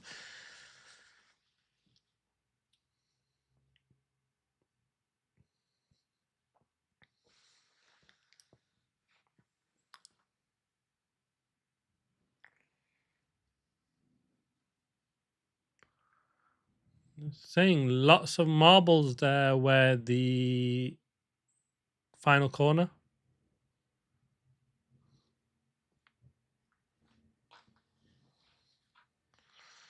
They're asking Zach about the speeding in the pit lane. Zach saying on his data it showed that he was speeding.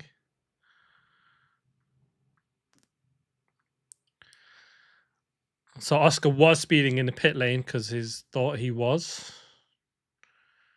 We're showing Gasly replay. What's happening here? Just driving through the pit lane.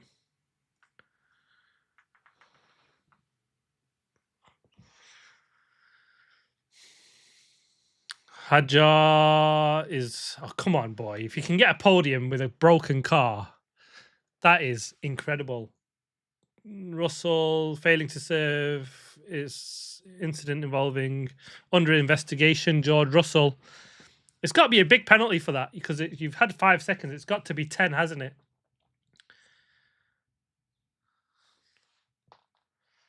Will we get a standing start or a rolling start? Now, that is the big question, Formula One. Oh, they're out. Look, the track's broken up, hasn't it? Resurface patch. They're just getting a cleaner out, aren't they?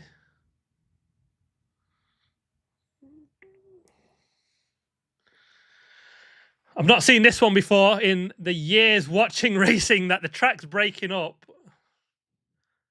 And we're going to have to maybe cancel the race because the track's broken up. Have you ever seen this one again? They should just have to serve the penalty again if they didn't do it correctly. Yeah, but I'm pretty sure it just goes up a level to 10 if they didn't follow the procedures. So it's almost like another penalty for not doing the penalty properly. It is a bit much to double it. I agree. I think the problem that they have is if you don't take it at your pit and you just take the 5 seconds at the end of the race, well, you'd always take it at the end of the race, wouldn't you? Because why would you do 5 seconds in the pits? Because it's going to be more than 5 seconds due to human reaction. Once the 5 second stops on the stopwatch and you then get to work on the car, it's probably like close to 6 seconds penalty. Whereas if it's 5 seconds at the end of the race to your time, it's a clean 5 seconds. So if you could do that, I imagine that's nobody would take a penalty in race. It's probably why they double it, to make sure that you take it in race if it's been given in race. So that's the only thing I can think of. But if you don't need to pit again and you get a 5 second, I guess it's just the way it falls. Not the driver's fault. It was the pit crew. Yeah, it's a team sport, like we said, isn't it? I guess we can't have it all both ways. I think that's the problem, isn't it? It's we want our teamwork to work and the team to work with us and hold teams up. But then if the team make a mistake, we don't want our driver to get the penalty. I always think that if it's a team mistake, then they should just pay a fine, and we shouldn't get a sporting penalty for the driver.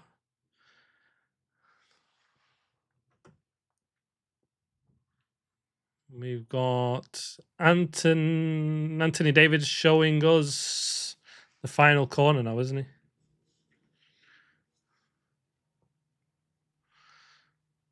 In the area of the race, the fresh tarmac. Oh, they're showing it just basically just gets ripped away, the new tarmac. How fresh was this tarmac? That we're having to stop a race because the track is falling apart. Monaco Grand Prix is a street circuit, a proper street circuit at that. This track is used, all of it is used by the public. You can ride around it, as I'll watch on one of my videos I'm putting together of when I took a trip there. You can literally ride a bike around the whole Monaco Grand Prix. And they've resurfaced patches of this circuit for this season. And I don't know if it's, they've resurfaced quite a few areas around Monaco. So it wasn't just a track resurface. It was roads around the circuit as well that they were resurfacing. As they show this, yeah, it's Lance Stroll seems to go, yeah, actually over the tarmac. As I thought, like Antonelli saying he thought, Anthony Davidson saying he thought it was marbles and not the broken track, as did I. As long as it's served properly, they shouldn't get so huffy, I reckon. I think that's the problem, isn't it? They're saying it isn't served properly because you're meant to take it the next time you stop. But yeah. Oh, they show Lance Stroll, what happened to Charles Leclerc, isn't it? You've just got to be... I think they'll just manage this to the end, isn't it? It's 10 laps to go. And do you just say there is a racing line through that final corner?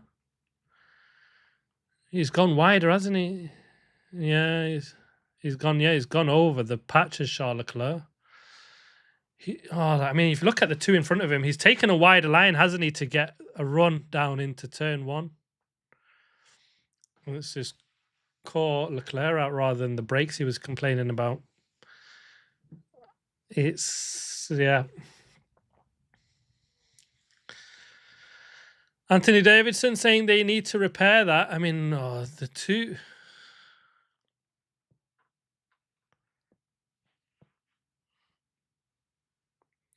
Full investigation on the track now. It's just Mr. Puddle, isn't it? Which is just a broken track. They should just get on with it. We can't cancel the race because the track's broke up. Surely. Just get on with it. Can't be... It's not high risk. The drivers know it. It's not going across the whole track. There is a line for them to take into that final corner. And they're cleaning it up, and hopefully they're just going to get ready to go racing again. Not a pothole. You're right. It's not a pothole. Just watch the corner.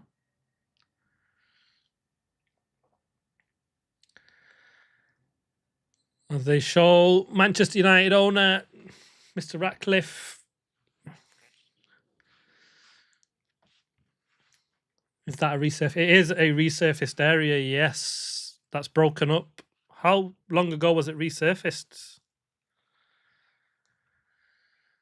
This is turning into a good race as they show Arvid Lindblad for the Racing Bulls, 7th and 8th. Arvid has done really well here, hasn't he? He stuck it out for a Hail Mary, and you're going to get one this season, aren't you, at the best of times. Pierre Gasly, furious. He's got a 5-second penalty, and I think he's got every right to be furious. I think there's a chance he might only lose one position in 10 laps if they get going, because otherwise he's losing a huge chunk of time, isn't he?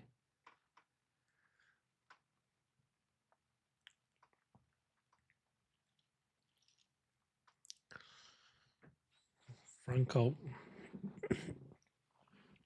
So another race, another 6 DNFs.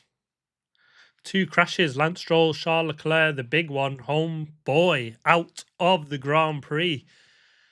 Touched the broken track and met the barrier. Hadjar incident, safety car infringement noted. Hadjar, please, boys. I mean, Russell and Gasly behind him could have penalties, but we've seen a lot of penalties in this Grand Prix today. I know a lot of that is because of the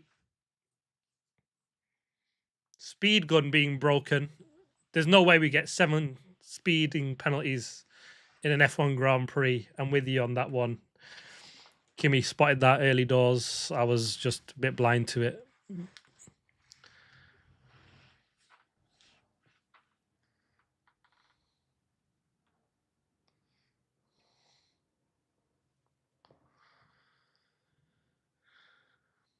Oh, Martin saying it has happened in the past where they've abandoned a race because of the track breaking up. I don't know when that was. It's just not normal. It definitely isn't normal. Not 7 times. 7 times speeding in the pit lane penalties. Yeah. How do you... The problem is that this is affecting people's race. It hasn't really affected too many people's race because of... They took the penalties and they kind of got away with it. But Leclerc, I think he's seen a bit of red mist because he's should have had a net P2, but he pit behind Hamilton. Resumption order. 12, 44, 6, 63. Yeah, in the order that we've pretty much got. A resumption order, race control. Are we going to get... The key question here is safety car restart or standing start? Do we want a standing start, guys? Get in the comments on that one. Oh, let's have a standing start. I think if you're Lewis Hamilton, because they've been quick off the line, and can we see Lewis win it for Ferrari? Can Antonelli hold on? Isaac Hadjar is going to be nervous because he couldn't select first gear, so that's a worry for him. Just unnecessary stress on the driver team's incorrect penalty. Yeah, absolutely. They've got to fix it.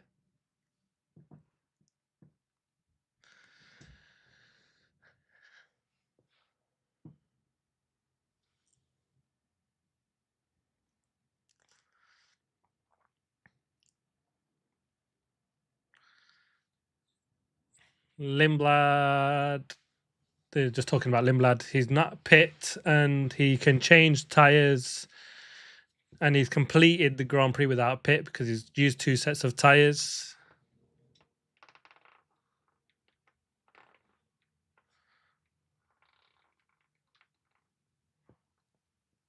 I mean, they're still showing cars 8 down to 16, 1 lap down.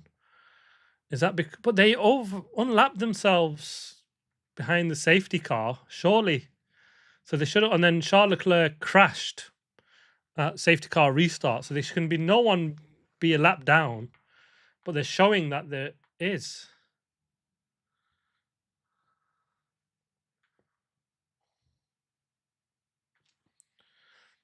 Interesting. A lot of implications going on here, isn't it? Penalties, no penalties throughout the grid to unpick. They're saying that if the race doesn't resume, then Lindblad could get a penalty because he's not taken 2 sets of tyres, but it's not his fault. The race had to stop and couldn't restart. I don't see that one. But that is a talk because he's not taken 2 sets of tyres. But I mean, he's still had 10 laps to potentially take a tyre, and it's not his fault. The track broken up, so I don't see why he should get a penalty in that, despite not pitting and changing tyres. But he can do that now. Stroll.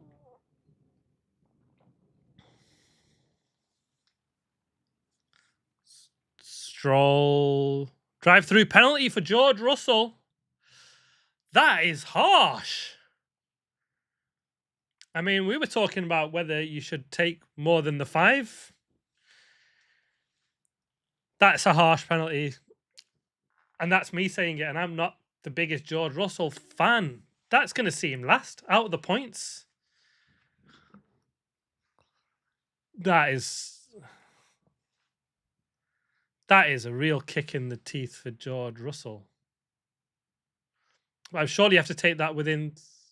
You'd have to take that... You don't apply that in the race. You've got 3 laps to take that. I'm pretty sure. Yeah, drive through, they have to take within 3 laps, so... They add 20 seconds onto your time.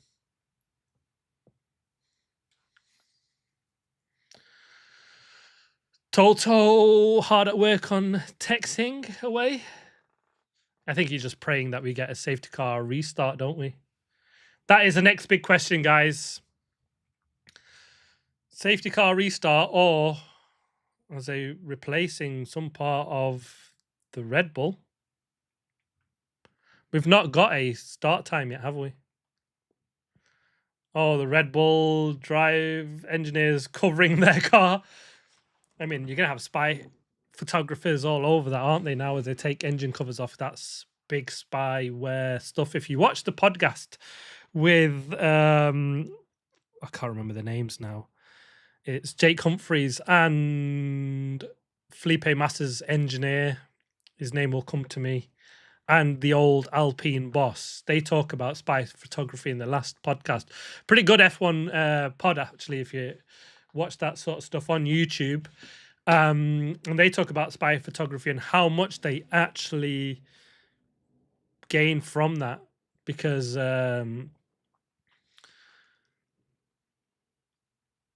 everybody's unlapping themselves. Yeah, George is looking like he's out of points if Antonelli can win. But yeah, they talk about spy photography, and actually when they talk about the pink Mercedes, which was the pink Force India, was it now the Alpine? No, not the Flavio spy photography. This is under them when they had the pink Mercedes 2019, which was, everybody said they basically copied the Mercedes did Force India. Is it pink Force India? I'm losing my mind here. I think it's Alpine. And they copied the car, and they said basically it was just a lot of spy photography that they used because it can be very, very good at speeding up the process of copying parts. So they said they didn't cheat and steal data because they were working together with, had 2 Mercedes partners, weren't they? And they were saying that they basically almost like used everything from Mercedes and copied their car, but they just said effectively we didn't copy the car, we just used spy photography, created the parts that looked the same, and that's why we got a quick car. So copying of other cars, yes, allowed in Formula One. You're just not allowed to share data, but you can copy the car with spy photography and produce parts that look and are identical to the car that you've copied. Interestingly enough, that they said that year, it was the blown diffuser or something like that that Red Bull had done really well on. This is not the Braun rear diffuser. And there was a small gap that they had to measure, and they used spy photography to get that gap, and they were able to then work out and get this, how it all blows towards the rear of the car and get the car to work at the rear end. But very, very good podcast. So it goes into a lot of spy photography, and that's why they are eager F1 mechanics engineers to cover the car when they've got engine covers off or fancy parts. And more so, they were obviously really interested in covering the underneath of the car last year when it was all the downforce under the car, wasn't it? Compared to what we've got now. So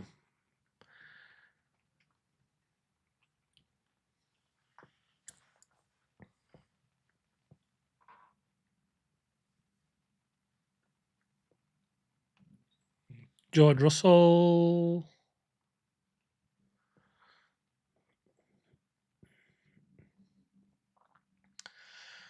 Saying Russell's gone to speak to the stewards. Is he trying to plead his case?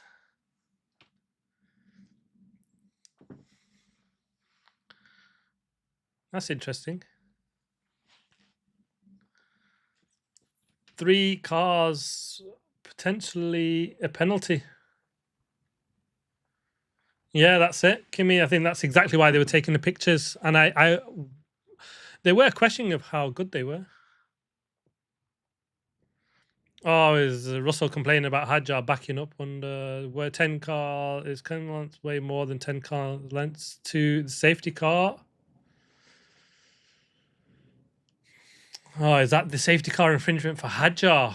Little did he know that Mercedes were going to score an own goal there on that one.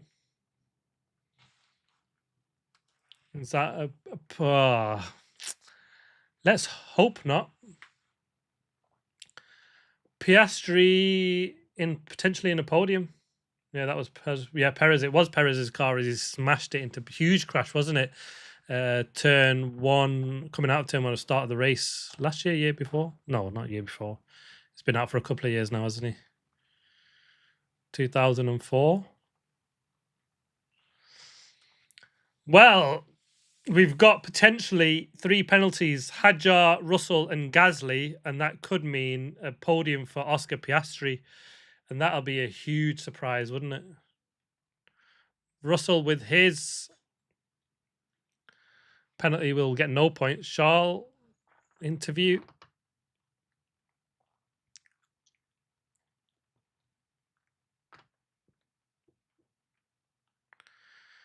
Charles saying it was the brakes.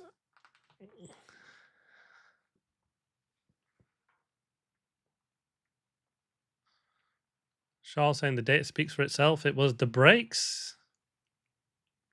Said he can't go too much into the detail in it. Really frustrating.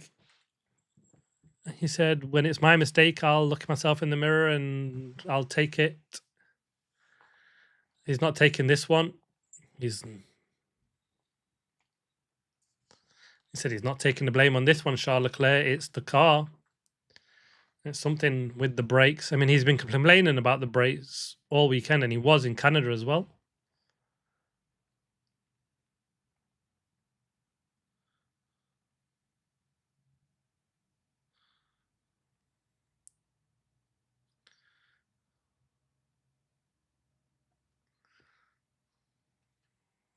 Charles saying he's getting difference between front and rear braking. So he touched the brake and it braked sharper at the front than he thought, and there was basically no brakes at the rear. You guys and others have done well to carry on watching the stream, so massively appreciated. You guys, it's probably, well, it's well past midnight, isn't it? 1:30, 2 o'clock in the morning for you. Hopefully they can get this race underway pretty quickly because we've still got 10 laps to go. And when the racing does get underway, it'll be another Hamilton safety car infringement under investigation. Jeez, could that be a P2 for Antonelli has got 4 cars behind him and all four could have penalties, and we could see Piastri, Lawson, who, should they not get a penalty, race will resume in 11 minutes, 5:12 local time. So yeah, just add 11 minutes onto wherever you are. Thank God. Late start for me tomorrow on Monday. So yeah, you'll be glad of that, isn't it? After this lengthy stop, this has added a good 20 minutes, half an hour onto this race, hasn't it? So 10 minutes. But let's see what the safety car infringement is for Lewis Hamilton. Did he have to keep 10 spaces to Antonelli? They didn't really have anything to lose, the Ferraris, did they? Because they had so much time behind them. No one to hold up and no time to lose. They could pit when they want because there was such a huge gap between them. So I'm not sure how or what Lewis might get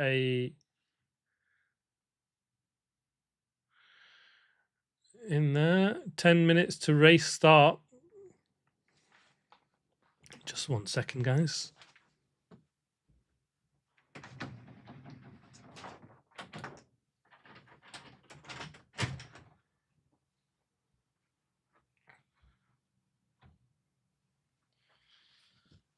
Lewis, let's see, is it 10-second car behind him? There's no one disadvantaged really, is there? I mean, it is definitely more than 10-second gap.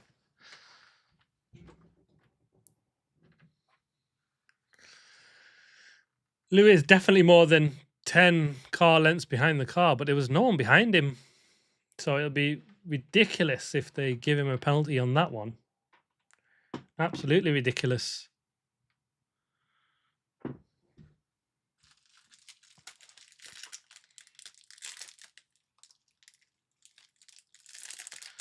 Yeah, potentially Hamilton penalty 2 now. But this is similar to what Hadjar is with the 10 car spaces. The problem is with Hadjar, he had George Russell right behind him, who was, Russell spotting the last corner. Oscar spotted the track breaking up.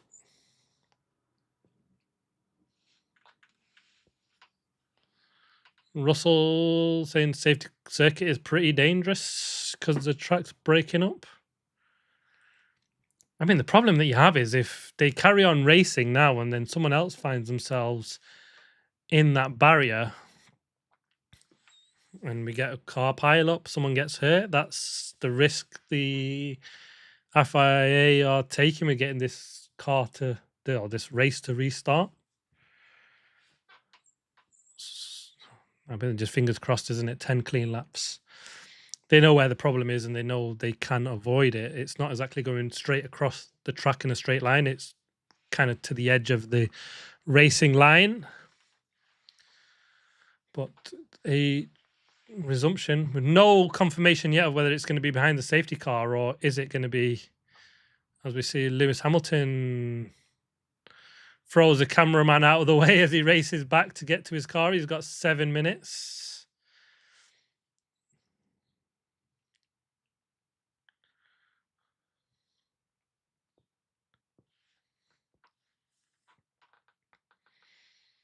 Could we see Lewis into P1? I mean, there's potentially penalties to come, so we might not even stay there. Let's see what happens with that. And I hope it's not something that says we'll decide the penalty after the race. Let's just get this over and done with here and now. The problem we got is they've got to be consistent for the penalty and not the consequences, is what they've always said. Lewis didn't impede anybody because there was nobody behind him. So he didn't really need to stay 10 seconds behind. The issue is Hadjar did. He had George Russell right behind him. And so he's the one that could potentially have been disadvantaged. And so they've got to be consistent. So if you give Hadjar one, do you have to give Lewis one? But there's no advantage or disadvantage really, is there, on that one? But then we've got penalties for Russell and Gasly. So drive through for Russell. So he's got to take that within 3 laps. So he'll be out the way. Gasly has a 5-second penalty. That will just be added to his time at the end of the race because he's not going to pit again. And I think that's the same with Franco Colapinto, who's got a red. And I think that's for a speeding in the pits, but he pitted before that because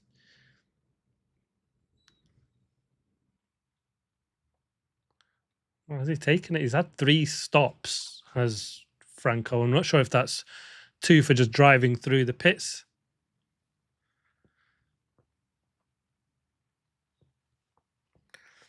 Bernie saying it will be a standing start, or always be a standing start unless conditions make it unsafe. Oh.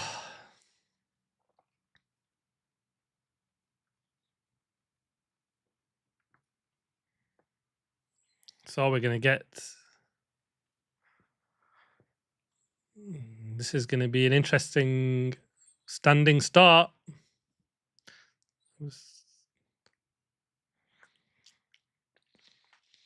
So we'll effectively get a formation lap, but they won't get to do almost a practice start like they do on the formation lap to get clutch conditions or where the clutch point needs to be, what the grip will be like, how much they can floor it. So lots of questions. And it looks like it will be a standing start, according to Bernie Collins on Sky. So let's see what happens with that one. I mean, they're still showing that everybody is, well, Hadjar and Gasly are on the hards, Lindblad on the mediums, but these are just what they've stopped in. I imagine everybody, if Kimi gets pipped at this restart, it'll be yeah, it absolutely will be. The only saving grace he's got is that it could be that the 4 cars behind him have got penalties. If Hamilton and Hadjar get the penalty that they're under investigation, so we're probably counting the chickens early on them too.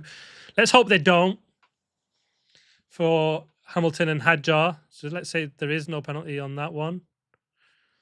They're pushing the cars that were lapped to the front, so they unlap themselves. But yeah, that would be sad. 100% agree, Primcat. It would be sad if they get if he gets pipped and no penalty. But we could see Ferrari win. After all that, I mean, he doesn't deserve it, to be fair. It's Kimi's that absolutely deserve this. He's been absolutely phenomenal as Kimi Antonelli. So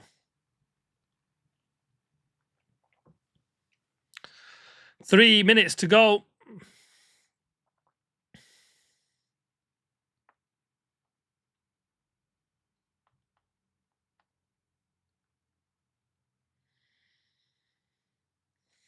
So lap cars will get past.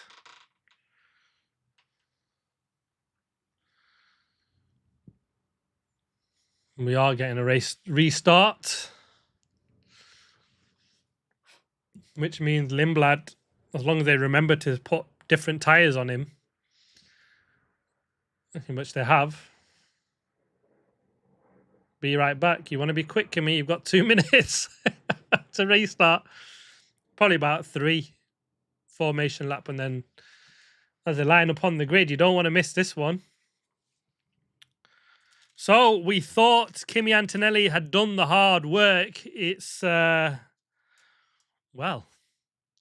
made a little bit harder. He's got to do it again. Off the line, another big moment for the kid. But big points for him.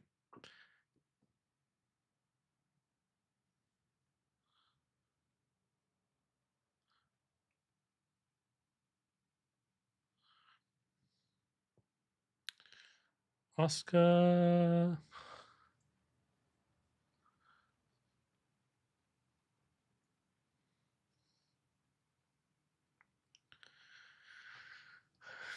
Yeah. Well, the cars are leaving the pits. Enjoy your fresh cuppa. I've like tanked my whole cup of coffee on this. It's 2 hours 15 in. Let's see what happens. We've still not got a decision on the penalty for Hamilton and Hadjar. I did say it's not going to be straightforward. Expect safety car. I didn't expect red flag for a broken track. So, another big moment. Hadjar is still showing on hards, as is Gasly. I'm surprised they've not put softs.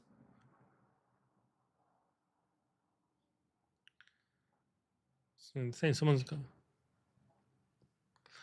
got a brand new set of softs.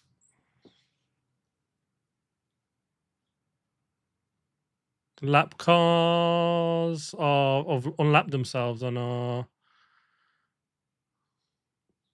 So unlap cars basically left the pits and are back in the pits. Whew. What a race. Didn't expect this. Expected drama.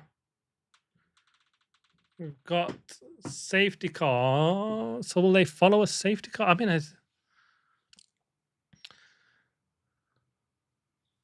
are we doing a lap behind the safety car? We might not get the standing start, guys. Everybody wants fresh softs if they've got them.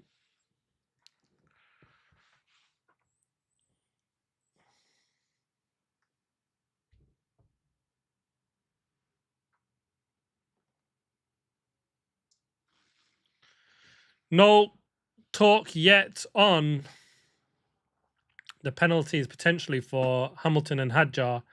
Russell and Gasly definitely have theirs. Russell will have to take his from 3 laps.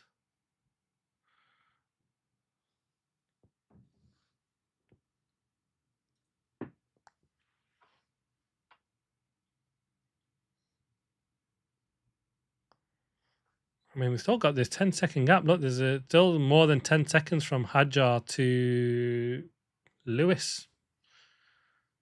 Russell. Russell obviously going to complain about that. I'm not sure why he's worried about Hadjar, mate. You've got a drive-through penalty, have you, Russell? So you've got to serve it. You're not racing Hadjar.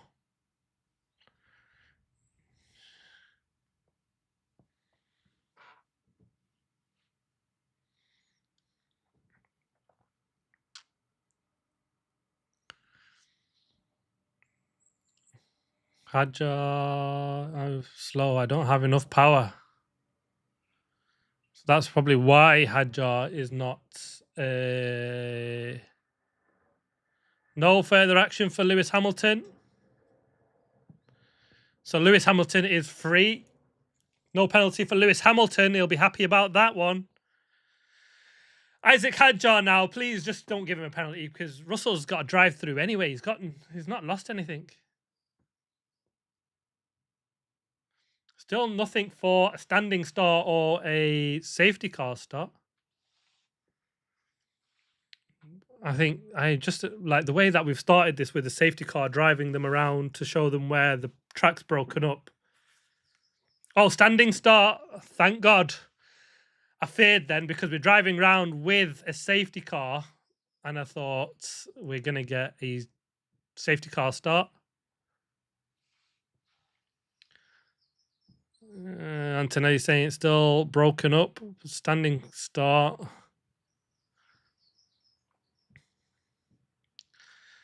Come on, Antonelli. Fingers crossed you can get away well.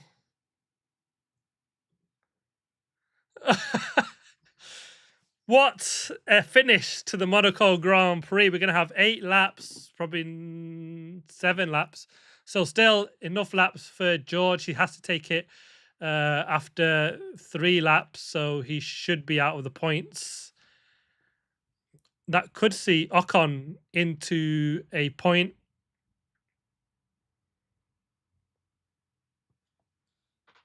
Safety car should go into the pits. Yes, it is.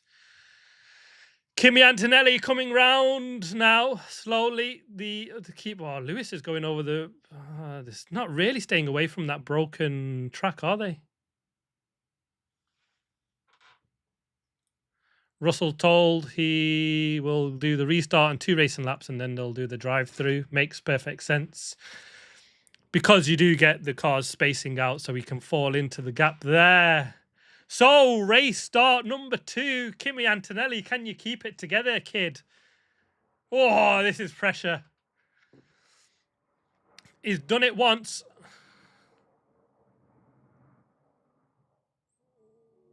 Kimi, can you keep it together?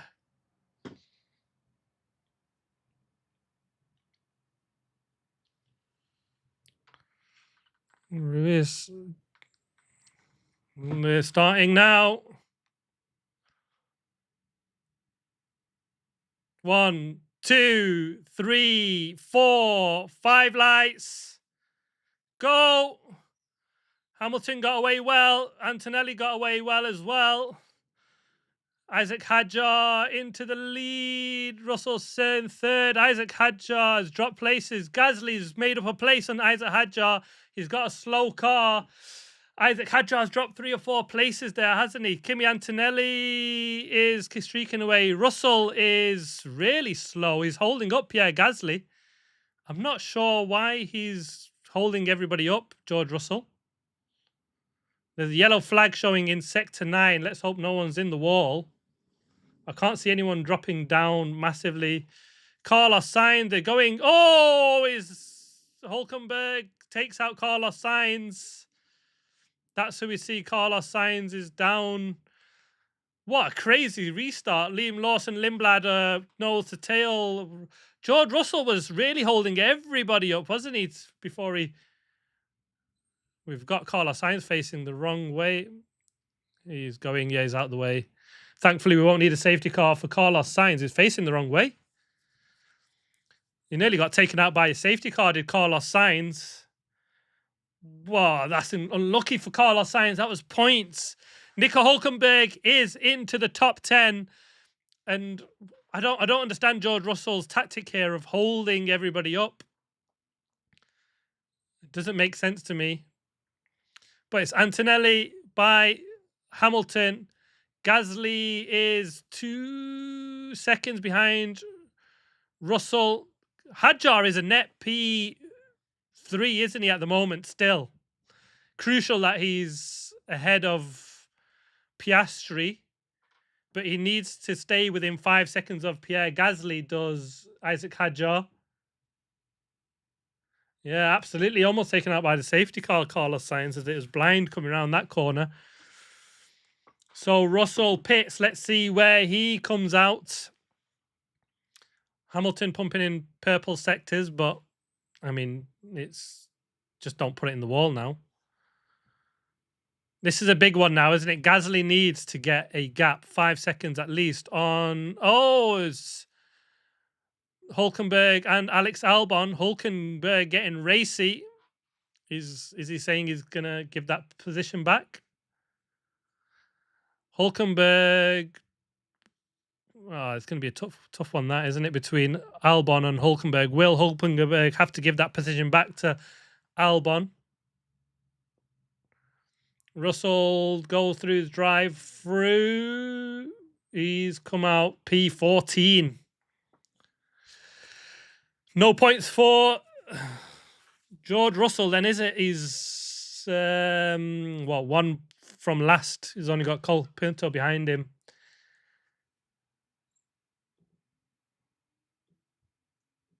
When it drives past the sign like a meow. Hadjar, red flag infringement. Oh, geez. So I'm still not sure what's happened. As Hadjar has got 2 potential penalties. Hadjar, no further action for the safety car infringement. So he's got away with 1, but there's a red flag infringement now for Isaac Hadjar, as if... So Piastri could still be on for a podium as long as he stays 5 seconds behind Gasly, potentially, even though Hadjar 2 5-second penalties for Pierre Gasly, actually, so it's 10 seconds. So Piastri could get a podium if Hadjar gets a penalty. The 2 hairpin, we've got 2x2 with the 2 racing balls, 2 Williams, and then Sainz. I don't know what Hulkenberg could really do apart from stop there to avoid Hulkenberg, isn't it? Pierre Gasly, imagine he would have picked up a podium. That would have been incredible. You would no one have bet against that, would they, at the start of this? Oh, Gabby Bortoleto banging wheels. Is that Gabby? No, it's Hulkenberg. Oh, that's with Carlos Sainz. Franco avoiding. Oh, Franco takes out Carlos Sainz. That's a horrible restart for Carlos Sainz, isn't it? He's got taken out by an Audi and then by Franco Colapinto. And he was in for a point, helped by his teammate. Real kicking, that's even more, isn't it? Alex Albon, Hadjar will be investigated.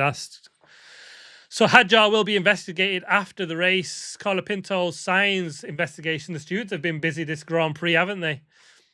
3 laps to go, and Antonelli on with just done a fastest lap of the race, a 13.9. Just keep it on track, Kimi. Gasly is 10 seconds behind.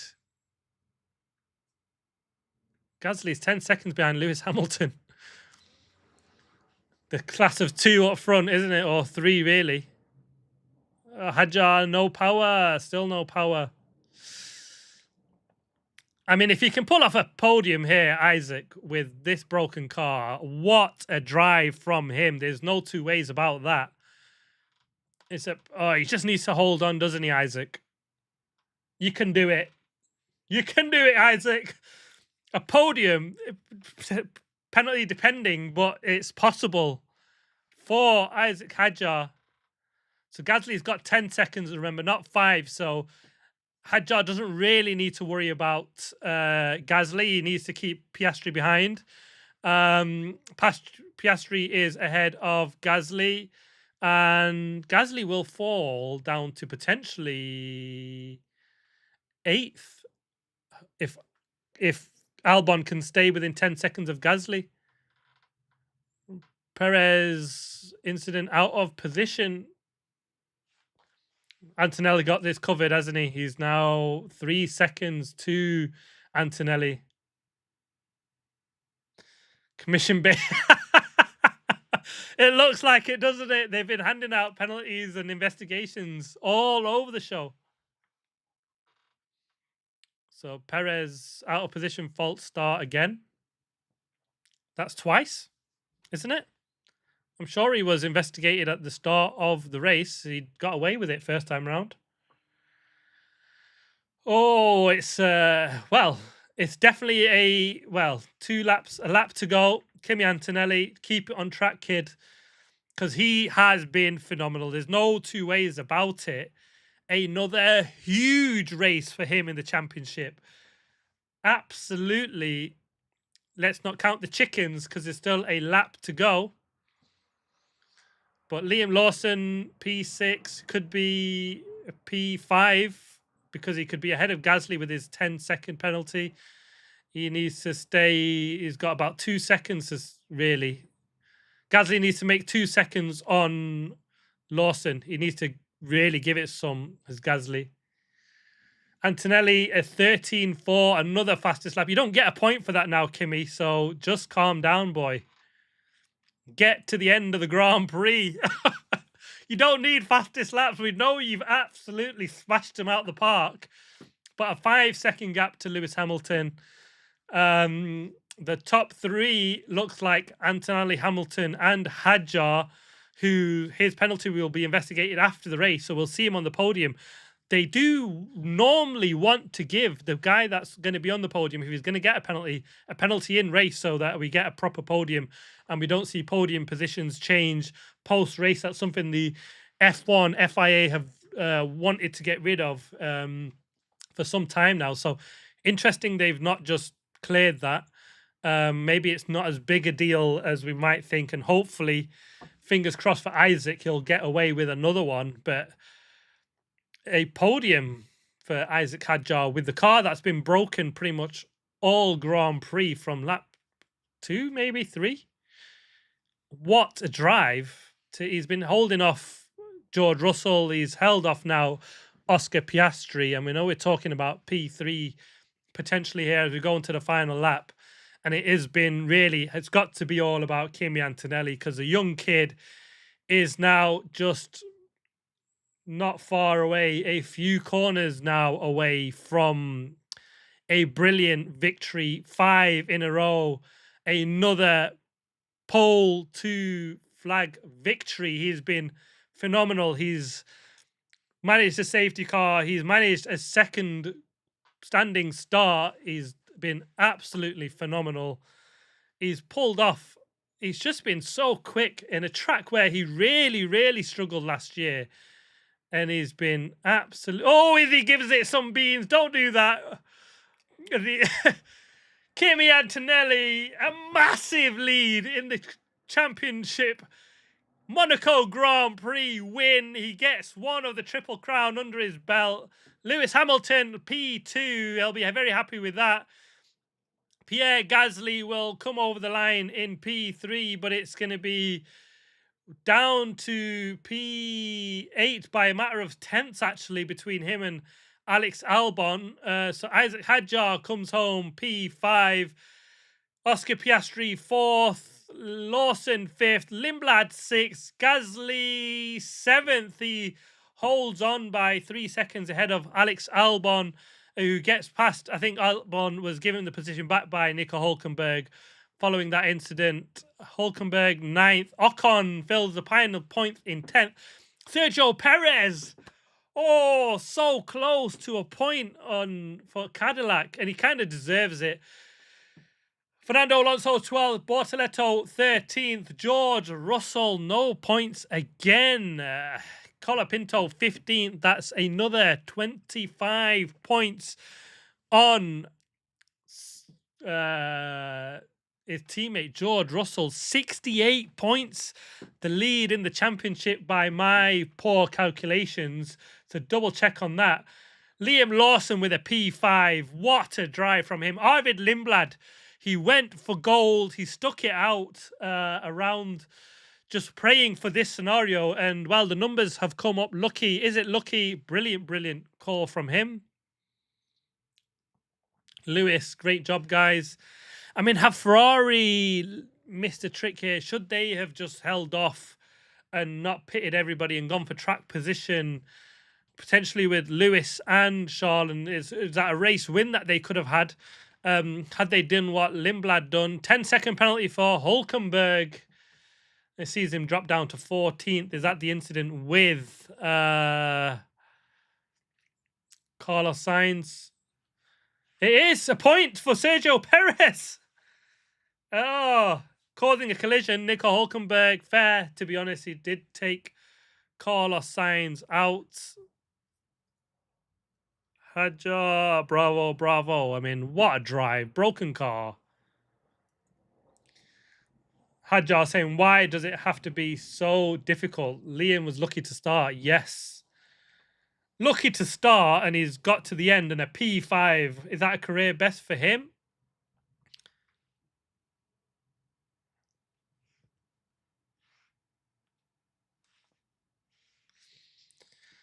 Top 3, Antonelli, Hamilton, Hadjar, and, well, every single one of them deserves them points, don't they? Piastri, if Hadjar gets a penalty, is prime position for that podium. I mean, any penalty, because if it's normally a minimum of 5 seconds, and it would mean that he'll fall between potentially Lawson and Lindblad. He might even be... No, yeah, he'll fall behind Lawson Hadjar if that happens. So, yeah, Hadjar could fall from 3rd to 5th, and that could mean a podium and the 4th for Lawson. But the Racing Bulls, a 5th and a 6th. Arvid Lindblad, really well done. 5 in a row. Kimi Antonelli, pole 2, victory. This kid has been absolutely phenomenal. He's setting records after record, hasn't he? And I wouldn't bet against him next time in Barcelona, because that car will be the car to beat. This was a weekend where everybody was, sorry, Baz, I banged the mic.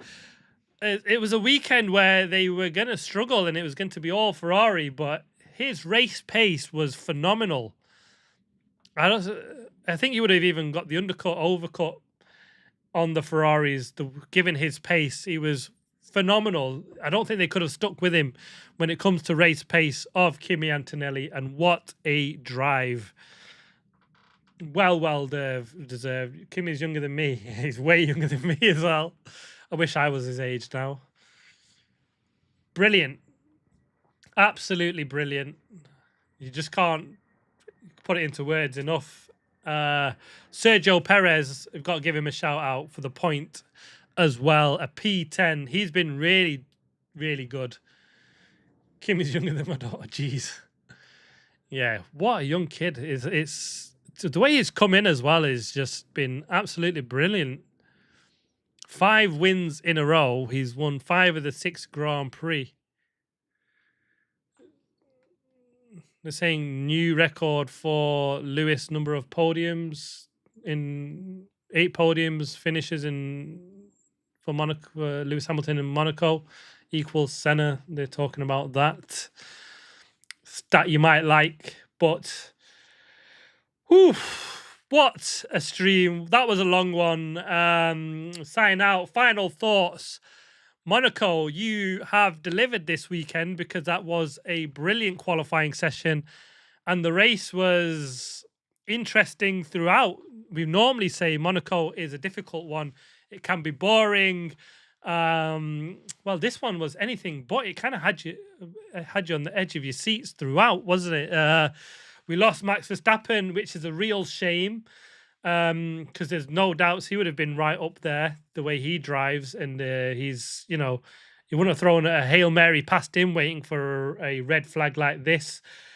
Thank you, Primcat, for the kind comment. A good stream. Yeah, it's a long stream. Thank you guys for sticking with me. That's and your comments keep this fluid. Is why I like it. You can comment and chat along, which just makes the racing and this more enjoyable for me. So thank you guys for jumping along. I hope you enjoyed it. Did it some justice. But yeah, final thoughts. Kimi Antonelli, what a hero. We've got a real talent on our hands now. Is it sort of Lewis Hamilton-esque 2007 where he came in rookie and shook up the grid? Max Verstappen-esque where rookie came in and took his first win.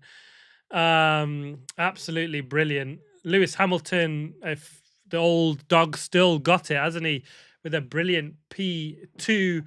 And Isaac Hadjar, probably one of the great drives, along with Antonelli. Lap 2 or 3, he just had a broken engine. He kept George Russell behind for an absolute age.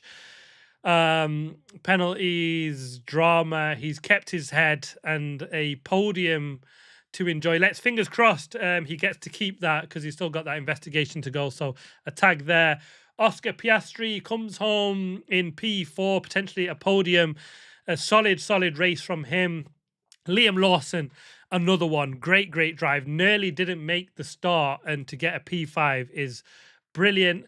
Arvid Lindblad went for the Hail Mary, and he's come up trumps, hasn't he? He's put it all on red, you'd say, in Monaco in the casino. He'd probably worth having a bet in there tonight, isn't he? Or is he all his luck here in the race, because he's just stuck it out, got a red flag, and he's got himself a P6. Brilliant drive from him.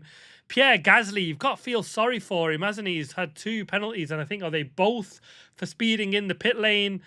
And if we do find that there's a faulty speed gun when we've got 7, that's a podium robbed from Pierre Gasly. So it's definitely not nice, is it, to have something like that?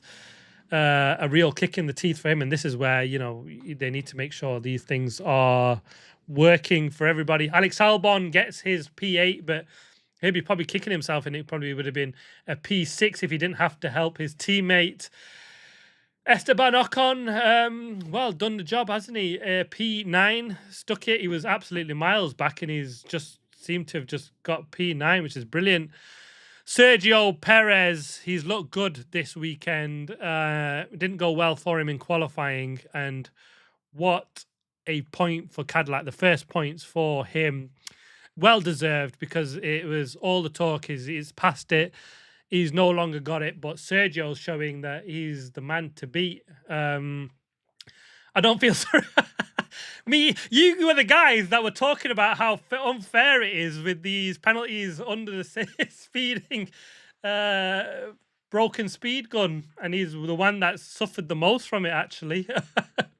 And you don't feel sorry for the man that suffered most. Well, I guess you're not Pierre Gasly fans.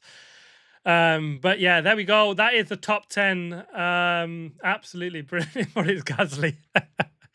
Fair game. I don't mind Gasly either way, to be fair, but Lewis now saying he needs more downforce. But yeah, enjoy the rest of the show and the commentary and the podium. That is me out. Thank you very much for watching what is an extremely long stream, 2 hours, 40 minutes. Thank you guys for watching along and commenting along. It's massively appreciated. Thanks again, guys. What a stream, what a race, what a win, a brilliant Sunday, a perfect podium for me. 3 guys that I absolutely have massive respect for. Kimi, the rising star, Lewis, the old dog, and Isaac has been brilliant. The final thoughts. Monaco, you've delivered, baby. What a race. We talk about this one being crap, but this has been brilliant. And enjoy Kimi Antonelli's talk as I finish. Thank you, guys. See you on the next one. Barcelona coming soon. Keep well.